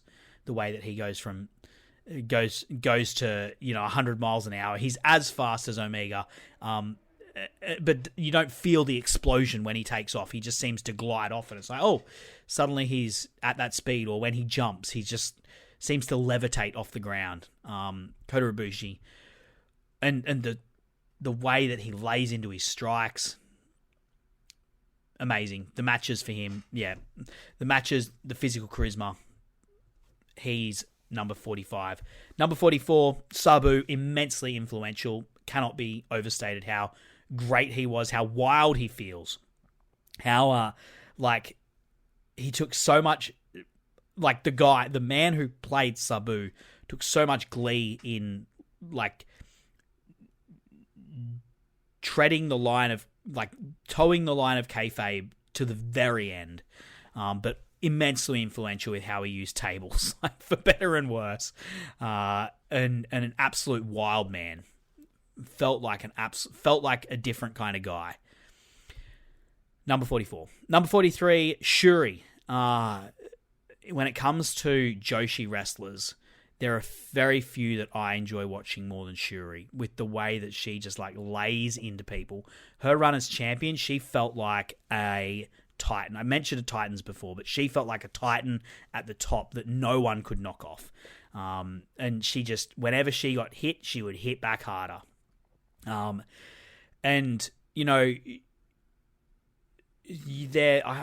remember people saying she relies too much on these huge neck drop spots and stuff like that, or headbutts and stuff, but they always just felt so perfectly placed in the match for her. And yeah, as I said, some of the best women's wrestling I've ever seen was with Shuri. And she's number 43 on my list. Number 42, Jerry Lawler. He nearly made my shit blokes list. But I kept him in. It goes without saying, Jerry Lawler is one of the greatest wrestlers ever. The fact that he was still able to do it, so late into his, so old, and was still able to do it as well as anyone. Those shoot punches, those little jabs, they never looked bad. They never looked bad. He could wrestle a match tomorrow, and I think it would still be all right. Jerry Lawler, number 42. Number 41, Samoa Joe. I'm just going to have a sip of water. My throat is starting to really go gravelly. Excuse me. And I might also have, while we're there, have some whiskey. Thank you for bearing with me, folks. Number 41, Samoa Joe. Joe. I've said it a couple times now, guys that feel like they could beat the shit out of you. That's Samoa Joe. There's so many highlights for Joe. Look back, the match with Kenta Kobashi, the match with oh man, why am I blanking?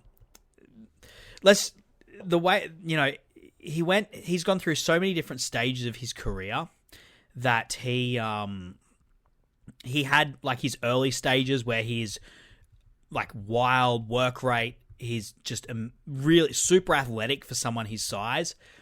And then he starts to, as he goes through TNA, he sort of, I don't know if he fell out of love or whatever, but then he has this late career run where he just understands the small things and doubles down on them, triples down on them. And yeah, the versatility and how he was able to continue to stay relevant for so long. As I said, longevity, not in itself a good thing, but when you can see a wrestler going through the years and changing their act as they go through it, you just have to give him credit for that. And he has managed to jank himself 2 world title runs in AEW, because even at not the dying end of his career, but in the well past the peak, I should say, of his career, he was able to do that. And everything. There's the triple threat match, three-way match with AJ Styles, Christopher Daniels, and Samoa Joe. There's the Punk matches. Obviously he's had matches with Bryan Danielson over the years, and the Necro Butcher match where the list goes on. Samoa Joe, he is one of the greatest wrestlers ever. He understands it. As I said, my list does skew modern, but you could drop Samoa Joe anywhere in wrestling, anytime, and he would work. Number 40, Rey Mysterio Jr., one of the greatest luchadors to ever do it. I've got one more higher than him. As I said, lucha is something that I'm not. I'm a massive hole in my knowledge of lucha, but every person who knows wrestling knows Rey Mysterio Jr. And, I mentioned that thing before, if they know if you're talking to anyone and you start talking wrestling, who are they going to know? Is it Hogan? Is it Andre? Is it Cena? Rey Mysterio may well be one of them. He's up there on that list because he is so well known. Obviously, he's had his ups and downs in his career, but as he's been injured, but he's continued to be his late career resurgence has been quite good. Some of the stuff he was doing in the late 2010s was really cool to see, but absolutely blistering in the 90s in WCW. That match with Eddie Guerrero, of course. Actually, technically, Eddie Guerrero is probably Luchador, so there's a few more above him. That match with Eddie Guerrero in 97, I'm thinking Halloween, Havoc, maybe. I might be off with that. My WCW knowledge isn't that great, but I know that match. I've seen that match. 1997, Rey Mysterio Jr. versus Eddie Guerrero. Rey Mysterio, number 40. Number 39, Manami Toyota. Like, there's just such an energy with Nanami Toyota, that you just don't see in many wrestlers. I have not seen enough of her matches. I want to see more, but what I've seen, immense. Incredible. Number 38, Kurt Angle. Got it so quickly, picked it up so quickly, picked up wrestling so quickly, and just kept on getting better, doubling down. And yeah, he could do the comedy, he could do the serious, he could do the work rate, he could do violent weapons matches. Yeah, he was good on the mic with serious stuff. He was good on the mic with not serious stuff. Yeah,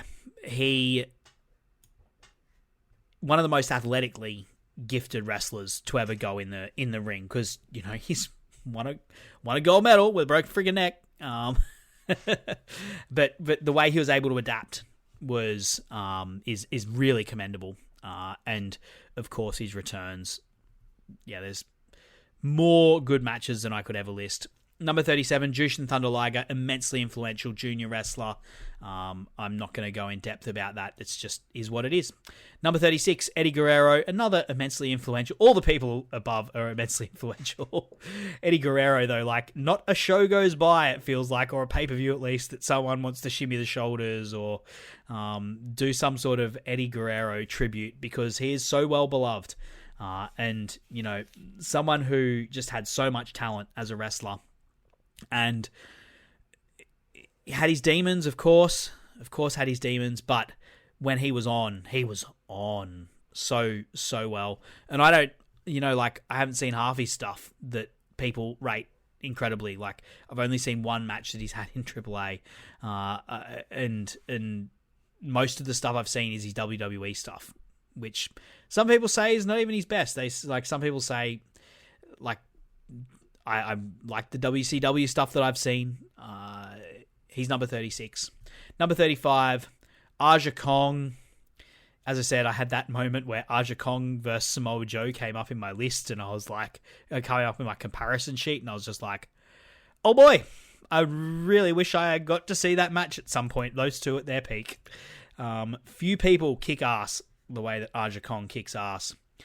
Number 34, Shinsuke Nakamura. Few people are as cool and look as awesome and charismatic and like they're the king of the world than Shinsuke Nakamura did walking down that ring to Wrestle Kingdom with a crown on his head. Those the two ones that I remember the most are, they're like one after the other. There's the Kota Ibushi match at Wrestle Kingdom 9, and then there's the AJ Styles match at Wrestle Kingdom 10, and they're like one after the other, or yeah, Wrestle Kingdom 10 is correct.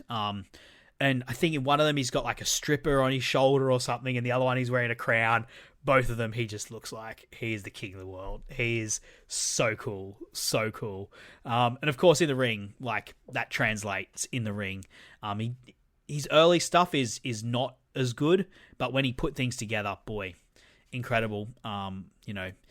Makes you forget how off and on how cold he's gotten in WWE when you think about his New Japan stuff.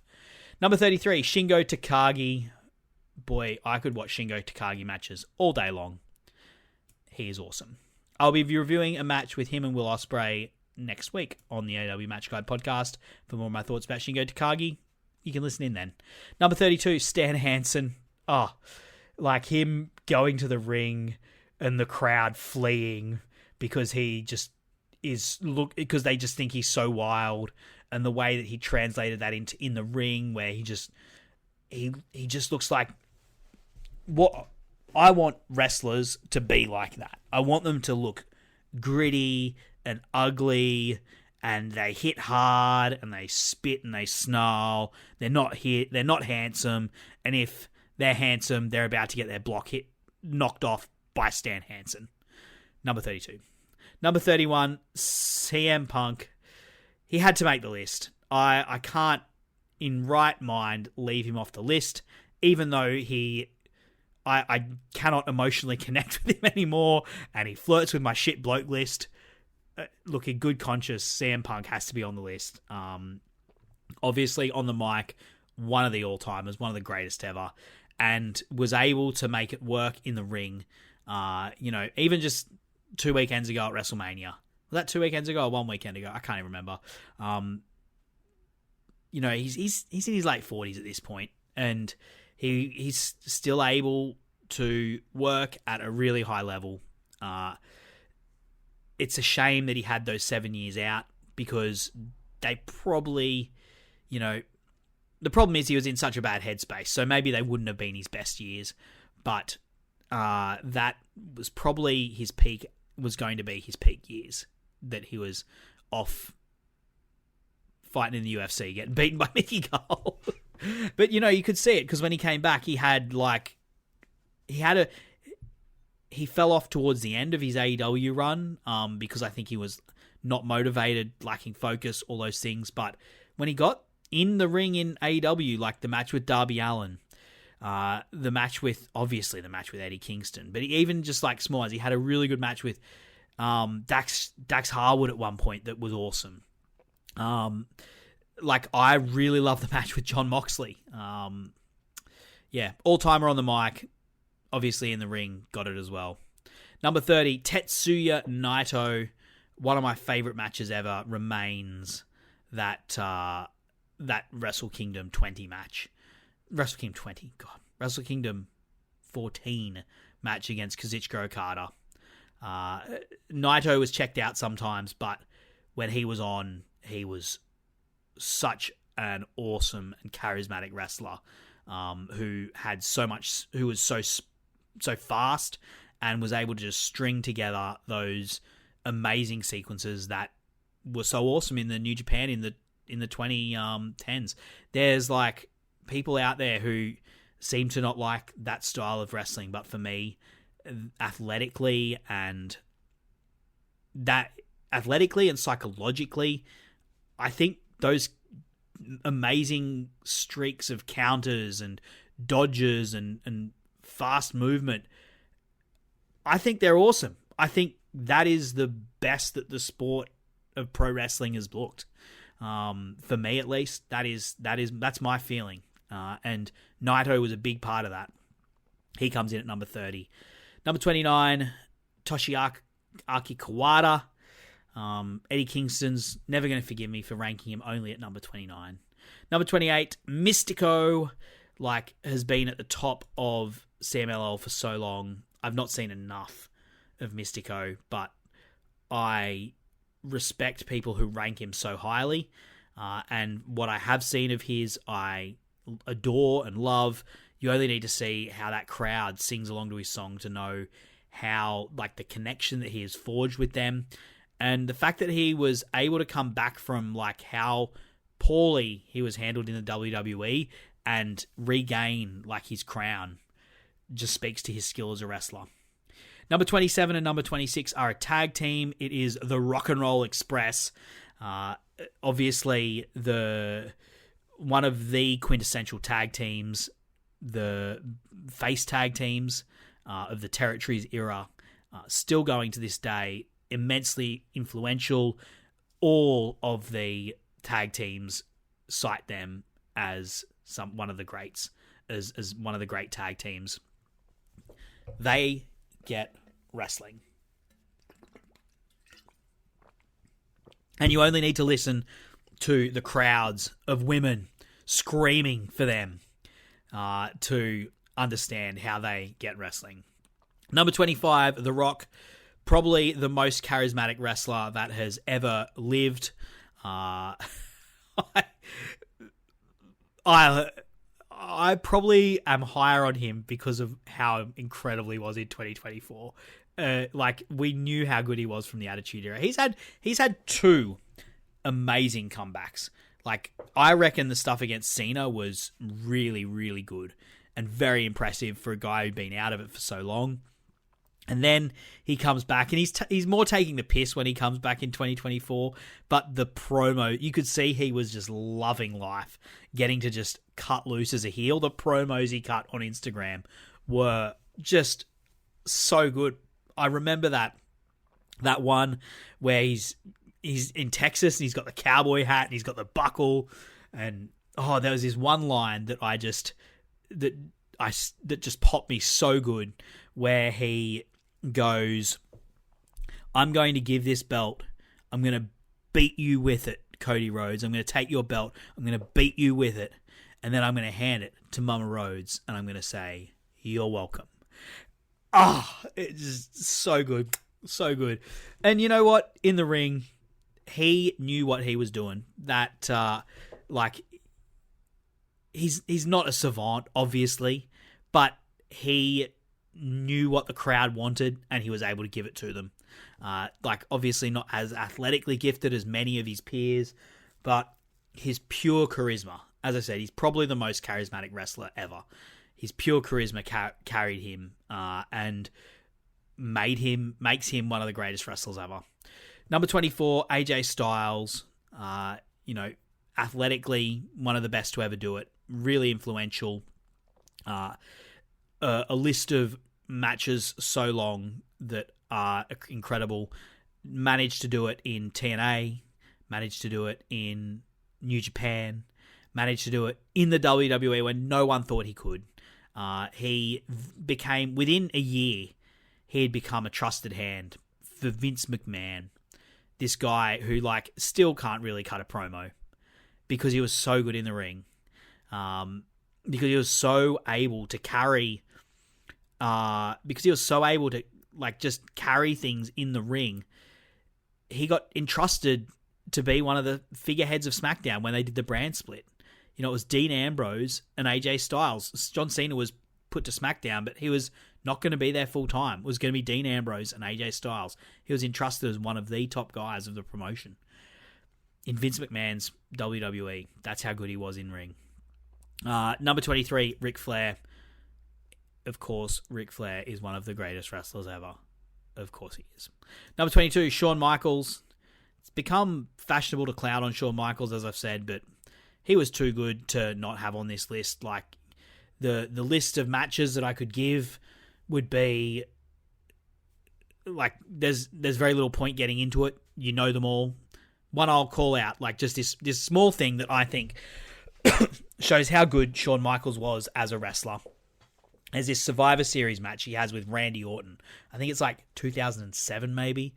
It's a nothing match. It's a mid-card match. But Shawn Michaels, I don't know, he sets himself a challenge of, I'm just going to hold a headlock for 5 minutes. And it is magical the way that he manages, the two of them manage to just work around this headlock. And it's all Shawn Michaels. Just Randy Orton trying to push him off, trying to move this way, move that way, but Shawn Michaels just keeps holding his headlock. And there's this one moment he gets pushed off, he goes onto the ropes, and then he comes back into the headlock. And he manages to make just his pure headlock just so captivating. And that's a nothing match, right? That's probably his 20th best match that he ever had. And, I also think when we're talking influence, Shawn Michaels, if you look at the tree of influence in wrestling, right? I think you draw a line from Shawn Michaels to AJ Styles. You draw a line from Shawn Michaels to Kenny Omega. You draw a line from Shawn Michaels to the Young Bucks. You may notice that some of these guys I haven't mentioned yet before, I wrote pretty highly. You draw a line between Shawn Michaels to Chris Jericho. Another person I haven't mentioned yet. Draw a line from Shawn Michaels, Will Ospreay. The influence of Shawn Michaels is as a smaller guy that was athletic and bounced around the ring, but managed to do it on a main event level in WWE. I think you've got to give it that. His best at his best in 1997, he was just in the 90s was just a crazy man the way he bumped. Absolute crazy man. I remember seeing some times when he's in the Rockers as a tag team. This goes back to the 80s, right? He just dives over the top rope with abandon. It's not like a dive now where there's people outside ready to catch. He's just diving. He's doing a Darby Allin dive. There's no one there to catch him. He's just going after it and he falls on his face. But, he was just a psychopath. Shawn Michaels, number 22. Number 21, Tomohiro Ishii. You talk about someone who is just who has outkicked their coverage. Oh no, give me a second. My earphones come. I'm so excited about Tomohiro Ishii. I've kicked my earphone somehow. My earphones out of the hole that it was in. Someone who has outkicked their coverage, Tomohiro Ishii, just on pure in-ring alone, like as a brawler, the way that he sells and fires up and gets the comebacks and gets the crowd rocking and rolling, I have no problems putting him as my 21st best wrestler ever. Will Ospreay is my number 20th. Like, he's going to keep going up this list as well. He is athletically one of the greatest ever. He also understands in-ring. I think he understands how to structure a match really well as well. And he's been able to do it against like a diverse range of opponents as well. Against old guys, against young guys, against big guys, against small guys, against other flippy guys, against brawlers. Purely on in-ring, immense. He also is getting really good at promos. And I think as you start to look in, like 10 years time, he's going to start becoming a very influential person that people are like, oh, Will Ospreay, he was my favorite wrestler when I was growing up. Number 19, Eddie Kingston, one of the best to ever do it on the mic. I don't know if anyone else will have Eddie Kingston this high. I know maybe a few that might. But Eddie Kingston,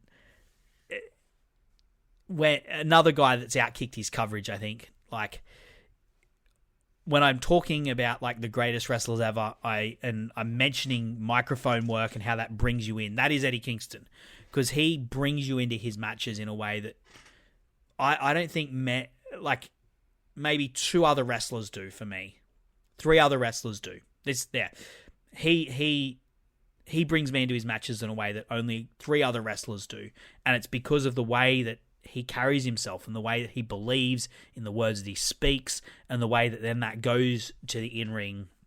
I just did a thing about him on the Match Guide podcast with his program with his match with Mike Quackenbush, one of the greatest face championship wins I know about. It was just rip-roaringly good.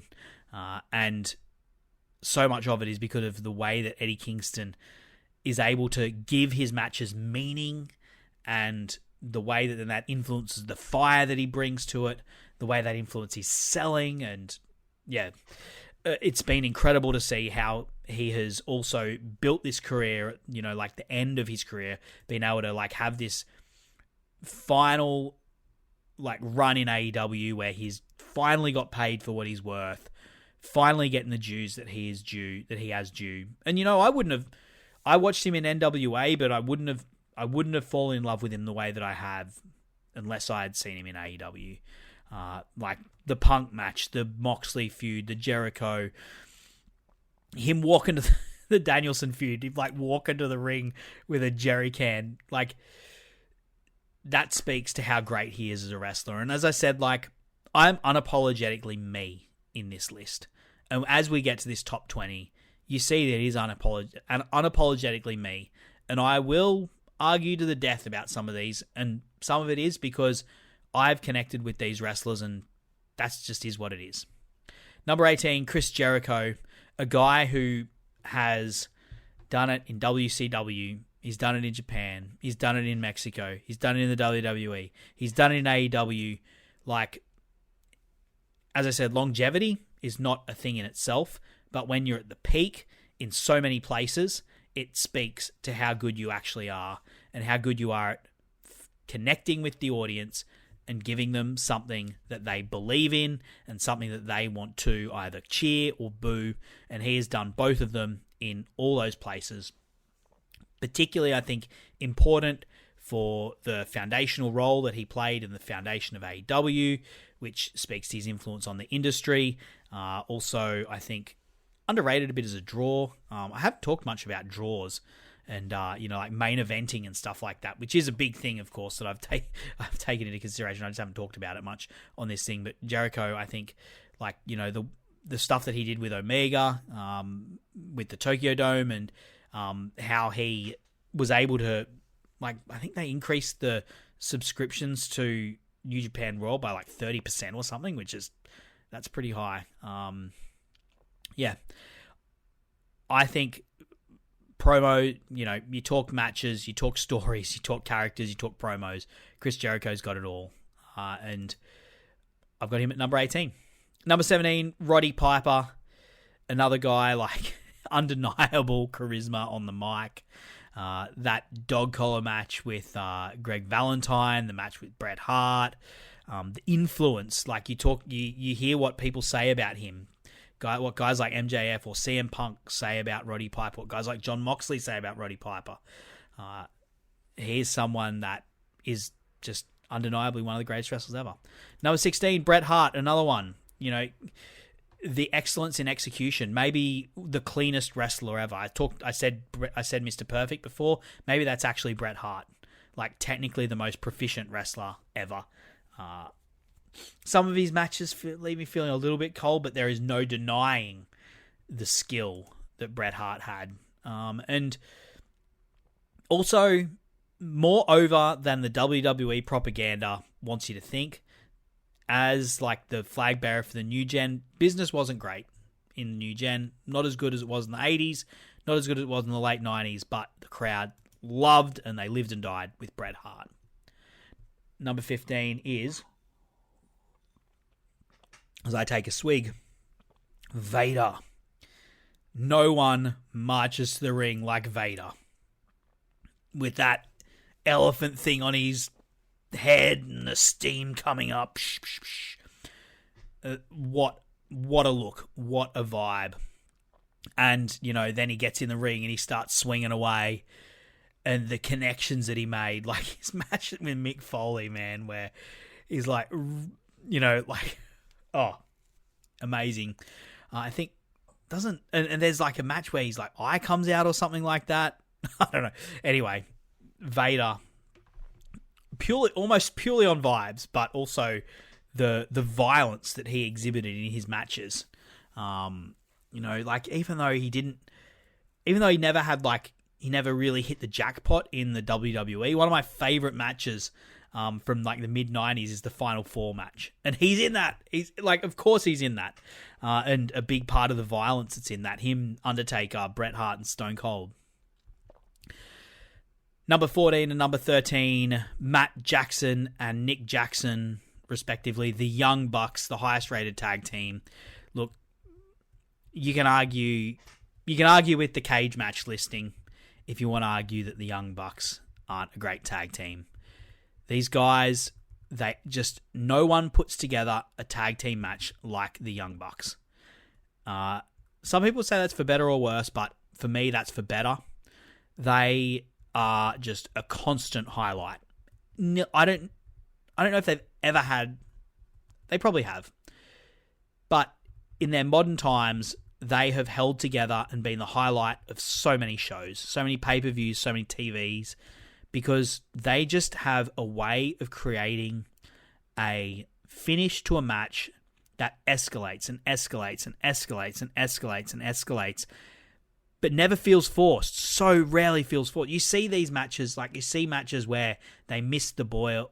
This is not the Young Bucks, where the wrestlers miss the peak. They go too far. It feels like they're pushing too hard.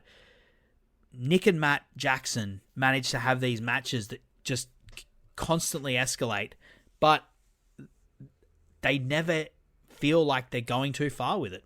At least to me, they don't. And the results are they created a movement that created a promotion that is now the second biggest promotion in the world. Their influence on the industry is undeniable. Yeah, look, you can have your NWOs, you can have your Four Horsemen, you can have your Evolutions, you can have your Shields, and I love the Shield, but the Elite rule the world and are, in my mind at least, the most important faction in wrestling history for what they've done, for the way that they busted the monopoly. And, of course, Tony Khan's an important part of that, but he bought a movement, and that movement, a huge part of that movement, was the Young Bucks. Number 12, Misawa. Like, I'll talk about him with number 11, which is Kenta Kobashi. That's the Pillars of Heaven. Like, the way that these two just had the crowd roaring is like nothing else. I've rated Kobashi ahead because you know what? It may just be that because I've seen more of Kobashi, because I watched that 10-hour long YouTube clip of all of his GHC title defenses. I just loved it. Like, he's like a bigger version of Tomohiro Ishii, at the championship level, in terms of, the way that he just, Misawa as well, like the way that they're able to structure a match and just have the crowd roaring for them as they come back. And then you've got them as tag teams, as a tag team, with, the matches they had against Holy Demon Army, undeniably just all-timers, number 12 and number 11. So that brings me to my top 10. And boy, my number 10, I think, is going to be... it's going to be one that some people disagree with. I don't know if anyone else is going to have them this high. I'm going to have a sip of whiskey, and then I'm going to get into it. Number 10, Hangman Adam Page. Yes, I have ranked Hangman Adam Page as the 10th greatest wrestler ever. And let me tell you why I think that is. I think wrestling as a medium has changed. I think wrestling is a TV show now. And that's reflected in like how most people consume it. Most people don't go to live shows. Most people watch it on TV. Most people watch it like it's a TV show.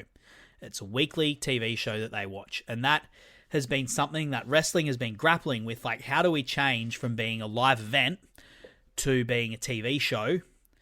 And how do we do it successfully in a way that doesn't burn the crowd out, that's engaging?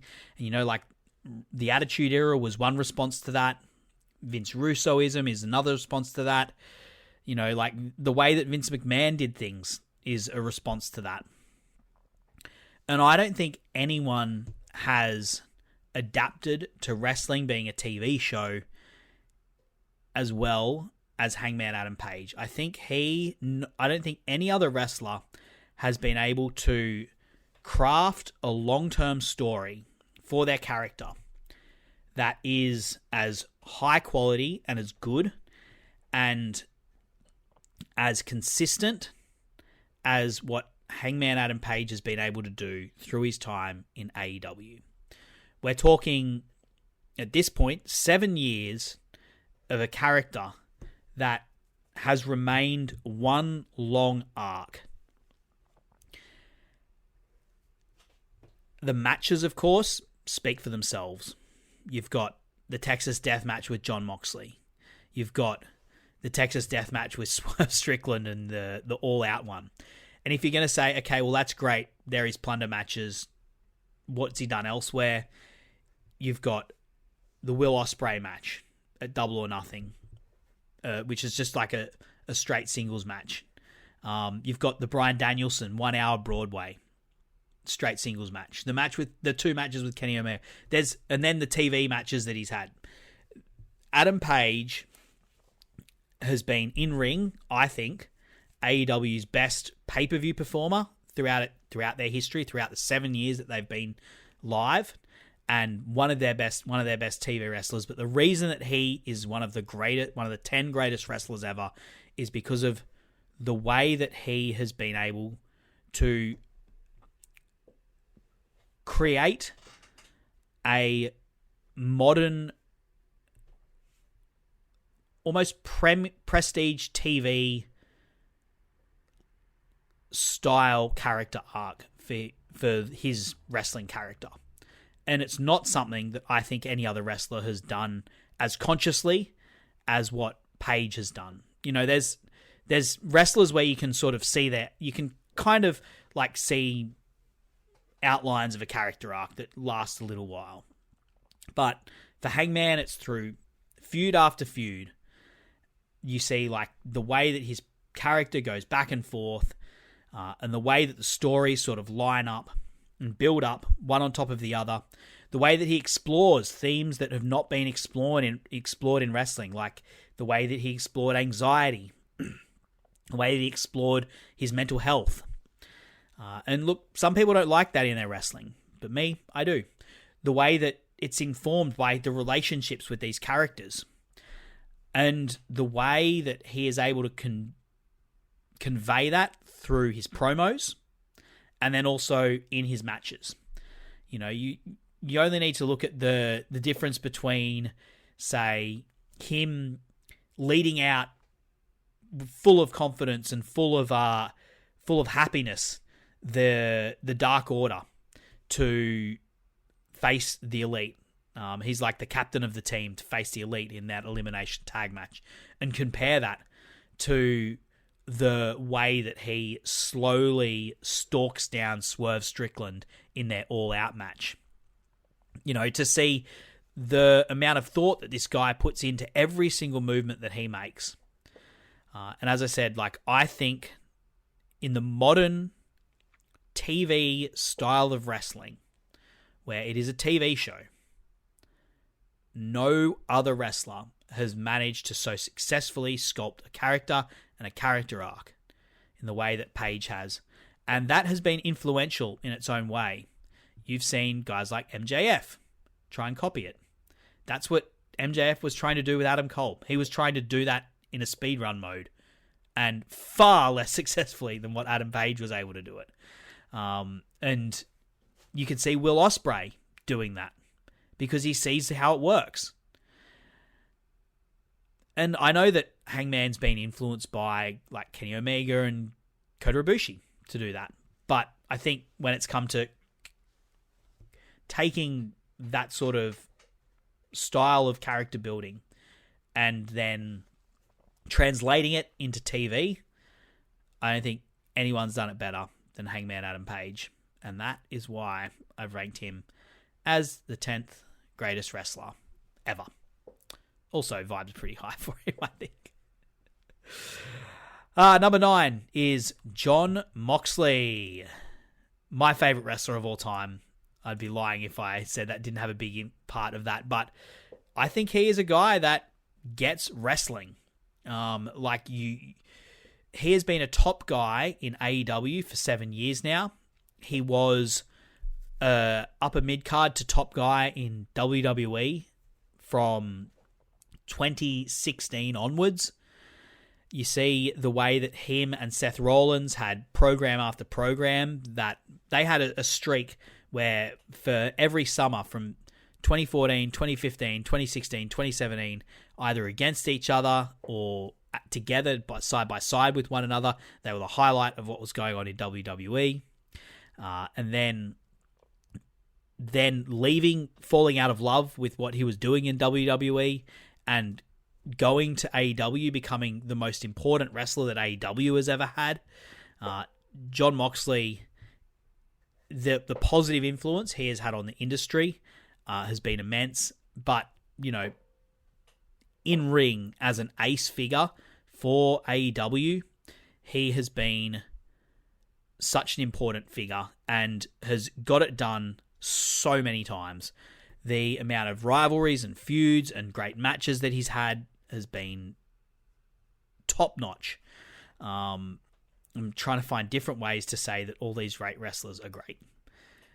And he is my 9th greatest wrestler ever. Number 8, Randy Savage. He is a wrestling genius. So influential. He's had so many... I think he had the first WrestleMania epic match, kind of what you'd call like a modern WrestleMania epic, with those kickouts and the WrestleMania moments and all that, for better and worse. He was the one that did it first against Ultimate Warrior, and he did it really, really damn well. Also, promo, the way that he was able to lay out the match with Ricky the Dragon Steamboat, and an iconic character in the WWE as well. Number 8. Number 7 is Mick Foley. The amount of wrestlers that Mick Foley has elevated to right before they became top guys is a huge list of really important people. You know, like you could argue The Undertaker. He was the guy that made The Undertaker the sort of the phenom that he became. Before Mick Foley came along as Mankind, The Undertaker was like pretty stiff in the ring, honestly, and like not someone that was a highlight of the shows that he was on. And yet Mick Foley came along and sort of released him as this brawler. And then you've got The Rock, you've got Triple H. If you turn back the clock, you've got Sting. Then you've got the brawls with Vader. Then you go forward to his part retirement. The matches with Randy Orton, the matches with Edge. I think, like, psychologically and match-wise, very few people get wrestling the way that Mick Foley does. On the mic, obviously, incredibly strong, and that's why he was able to connect with the audience, even though, you know, he's in the WWE and he looks like Mick Foley. And yet he was able to become one of the most beloved wrestlers ever. And as I said, like, the people who wrestled against him were all the better for wrestling a guy that is a wrestling genius. Number 6 is Bryan Danielson. I really struggled between him and my number 5 and number 4 at ranking them, which order I would put them in. And I settled with Bryan Danielson, number 6. Probably the most versatile wrestler there has ever been, Bryan Danielson. Able to get it done in so many different styles. My favorite match ever, though, is... able to get it done in so many styles and in so many different places. Like, you talk ROH, you talk AEW, you know, there's a lot of crossover there in terms of, like, connecting with the audience of hardcores. But then you've also got WWE, where he was the biggest face since Stone Cold Steve Austin at one point. And just had, you know, stadiums of people behind him. 80,000 people behind him. Some of the, you know, the greatest WWE moments of the 2010s are because of Bryan Danielson, and then was able to get those same people to boo the crap out of him, even if, and you know, orchestrate the rise of Kofi Kingston to the title. And make Kofi Kingston look, who proved afterwards that he, you know, wasn't a main event guy, but made Kofi Kingston look like the guy, even if only for one night.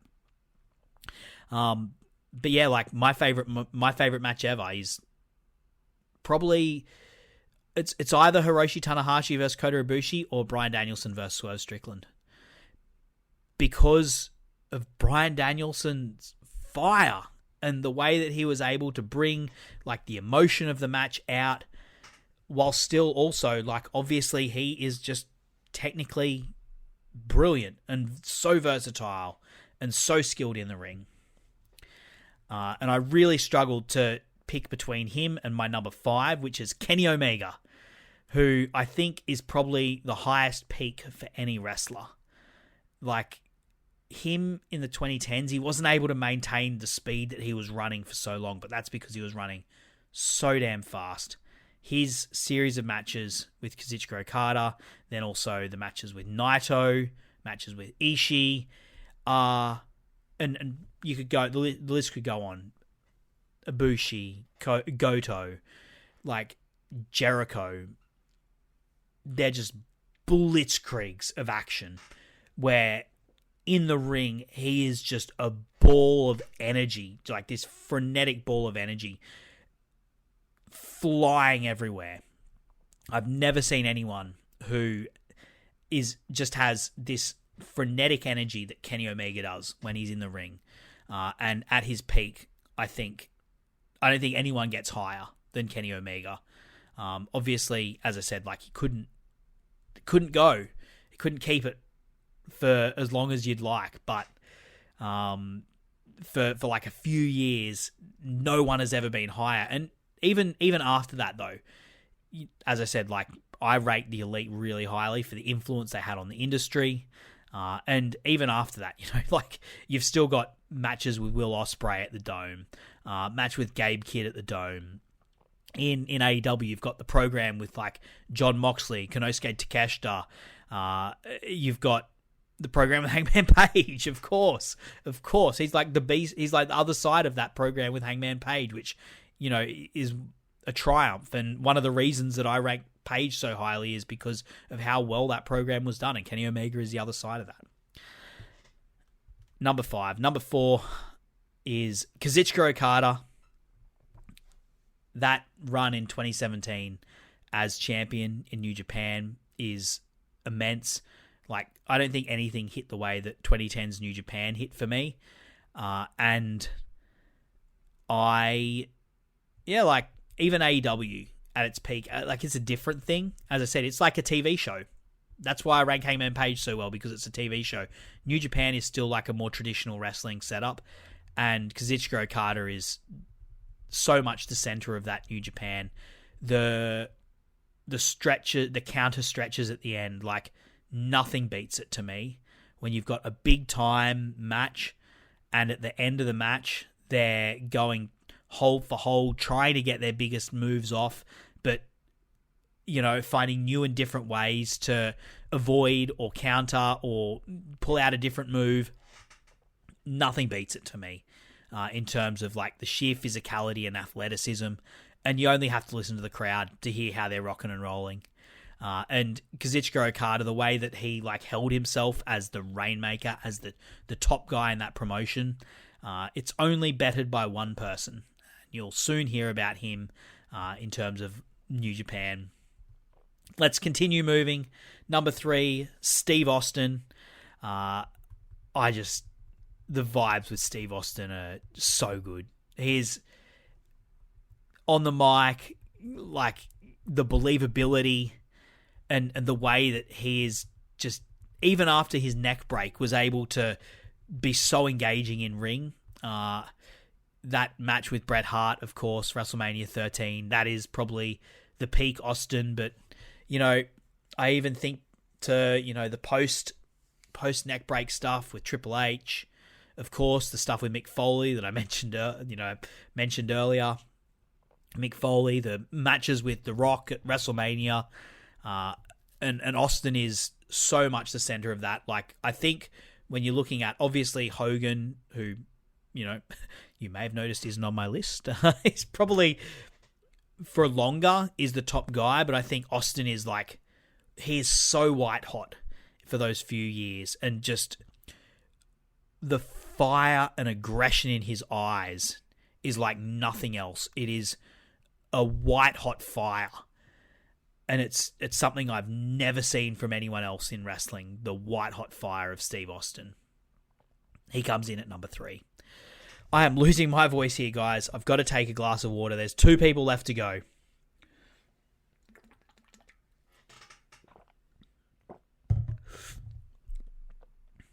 Number 2, Hiroshi Tanahashi. Probably the greatest pure face, I would say. Well, I've rated him as number 2, so he's the second best of all time. As I said, that 2010's New Japan hits so hard for me. And Tanahashi's the man that creates that. He creates that style, that feel. And look, you only need to see his skill as a wrestler. You only need to go to this year at the Tokyo Dome. He was a broken man, but he still made it work and probably wrestled the match of the year, He had me crying in tears, not for the first time. Just an immense performer, the ace of that promotion. Created that, obviously he didn't single-handedly create that style, but it was his spin on it that became so popular, so beloved. And the way that he was able to set, his selling, the way, I've said this about a number of times about it, but drawing the crowd in, I'll never forget, as I've said, my favorite match of all time, Ibushi versus him, and him roaring across the ring. That may be one of the greatest. That may be my favorite spot in wrestling ever, equaled probably by Bryan Danielson screaming to his daughter, equaled probably by Hangman Page drinking Swerve Strickland's blood. It's my 3 favorite spots of all time in wrestling, moments of all time in wrestling. And that's all Tanahashi's fire. All Tanahashi's fire. the skill of this man. Also super versatile. He had to do it against the strong style guy. He had to do it against Okada. He did it against Omega. Did it against Americans. Did it against Brock Lesnar. Yeah, like it's he's the second best wrestler of all time. And that leaves one person. If you've been ticking off names as you go, there's probably one guy left that you're like, oh, I wonder where. It's got to be this guy. Number one, Terry Funk. I have not watched as much Terry Funk as I would like. Everything I've watched of Terry Funk's has been amazing. And look, if nothing else, my three favorites of all time, my four favorites of all time are Mick Foley, Jon Moxley, Adam Page, Eddie Kingston. That's my four favorite wrestlers of all time. When I'm talking like just personal faves. And three of them say that Terry Funk is the best ever. If nothing else, that's good enough for me. So Terry Funk gets my top vote for the greatest wrestler ever project. We've gone for 2 hours and 15 minutes. Thanks for sticking with me. I hope you enjoyed listening to me find many ways to say great wrestler is great. I hope you've disagreed with me on some instances. I hope you've agreed with me on some instances. I'm very curious to hear your thoughts. If you've listened to this through and you have thoughts, it's now 12:30 at night. So I'll be honest, my brain is a little bit pickled. I'm pretty tired. So I apologize if my takes aren't quite as straight as we'd like them to be. Particularly as I got to the top, through to the top 100. 100 is a lot of people. But look, I've really enjoyed reading this through, thinking this through. I enjoyed doing the project. If you haven't been involved and you've been intrigued by listening to my list, then by all means, jump on. You've got until the 5th of May to make your own list. And, even if you haven't, even if you're not going to publish it, it's just like a cool thought experiment to do. Or even just, type in as many wrestlers as you can think of into like a ranker thing, and see what order they come out in when you've ranked them all. It's a very fun thing to do. As I said, jump into the Social Suplex Discord. Let me know what you think. Thank you for listening. I apologize if I left your favorite wrestler off. Come yell at me on the Discord. I'd love to hear it. And next week, I'll be back with another episode of the AEW Match Guide. We're going to be talking Will Ospreay versus Shingo Takagi. God, that's how you know my brain is fried from doing this. I had to think for a second there. We'll be doing Will Ospreay versus Shingo Takagi with my good mate Floyd Johnson Jr., who will be screaming at me after he's listened to this because I've ranked FTR too low. Sorry, mate. I rate Cody Rhodes even lower. But come listen to me then. I look forward to having you there. And thanks again for listening today. Bye.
IPVanish protects every device you own. Your phone, your laptop, your smart TV. If it connects to the internet, it should be protected.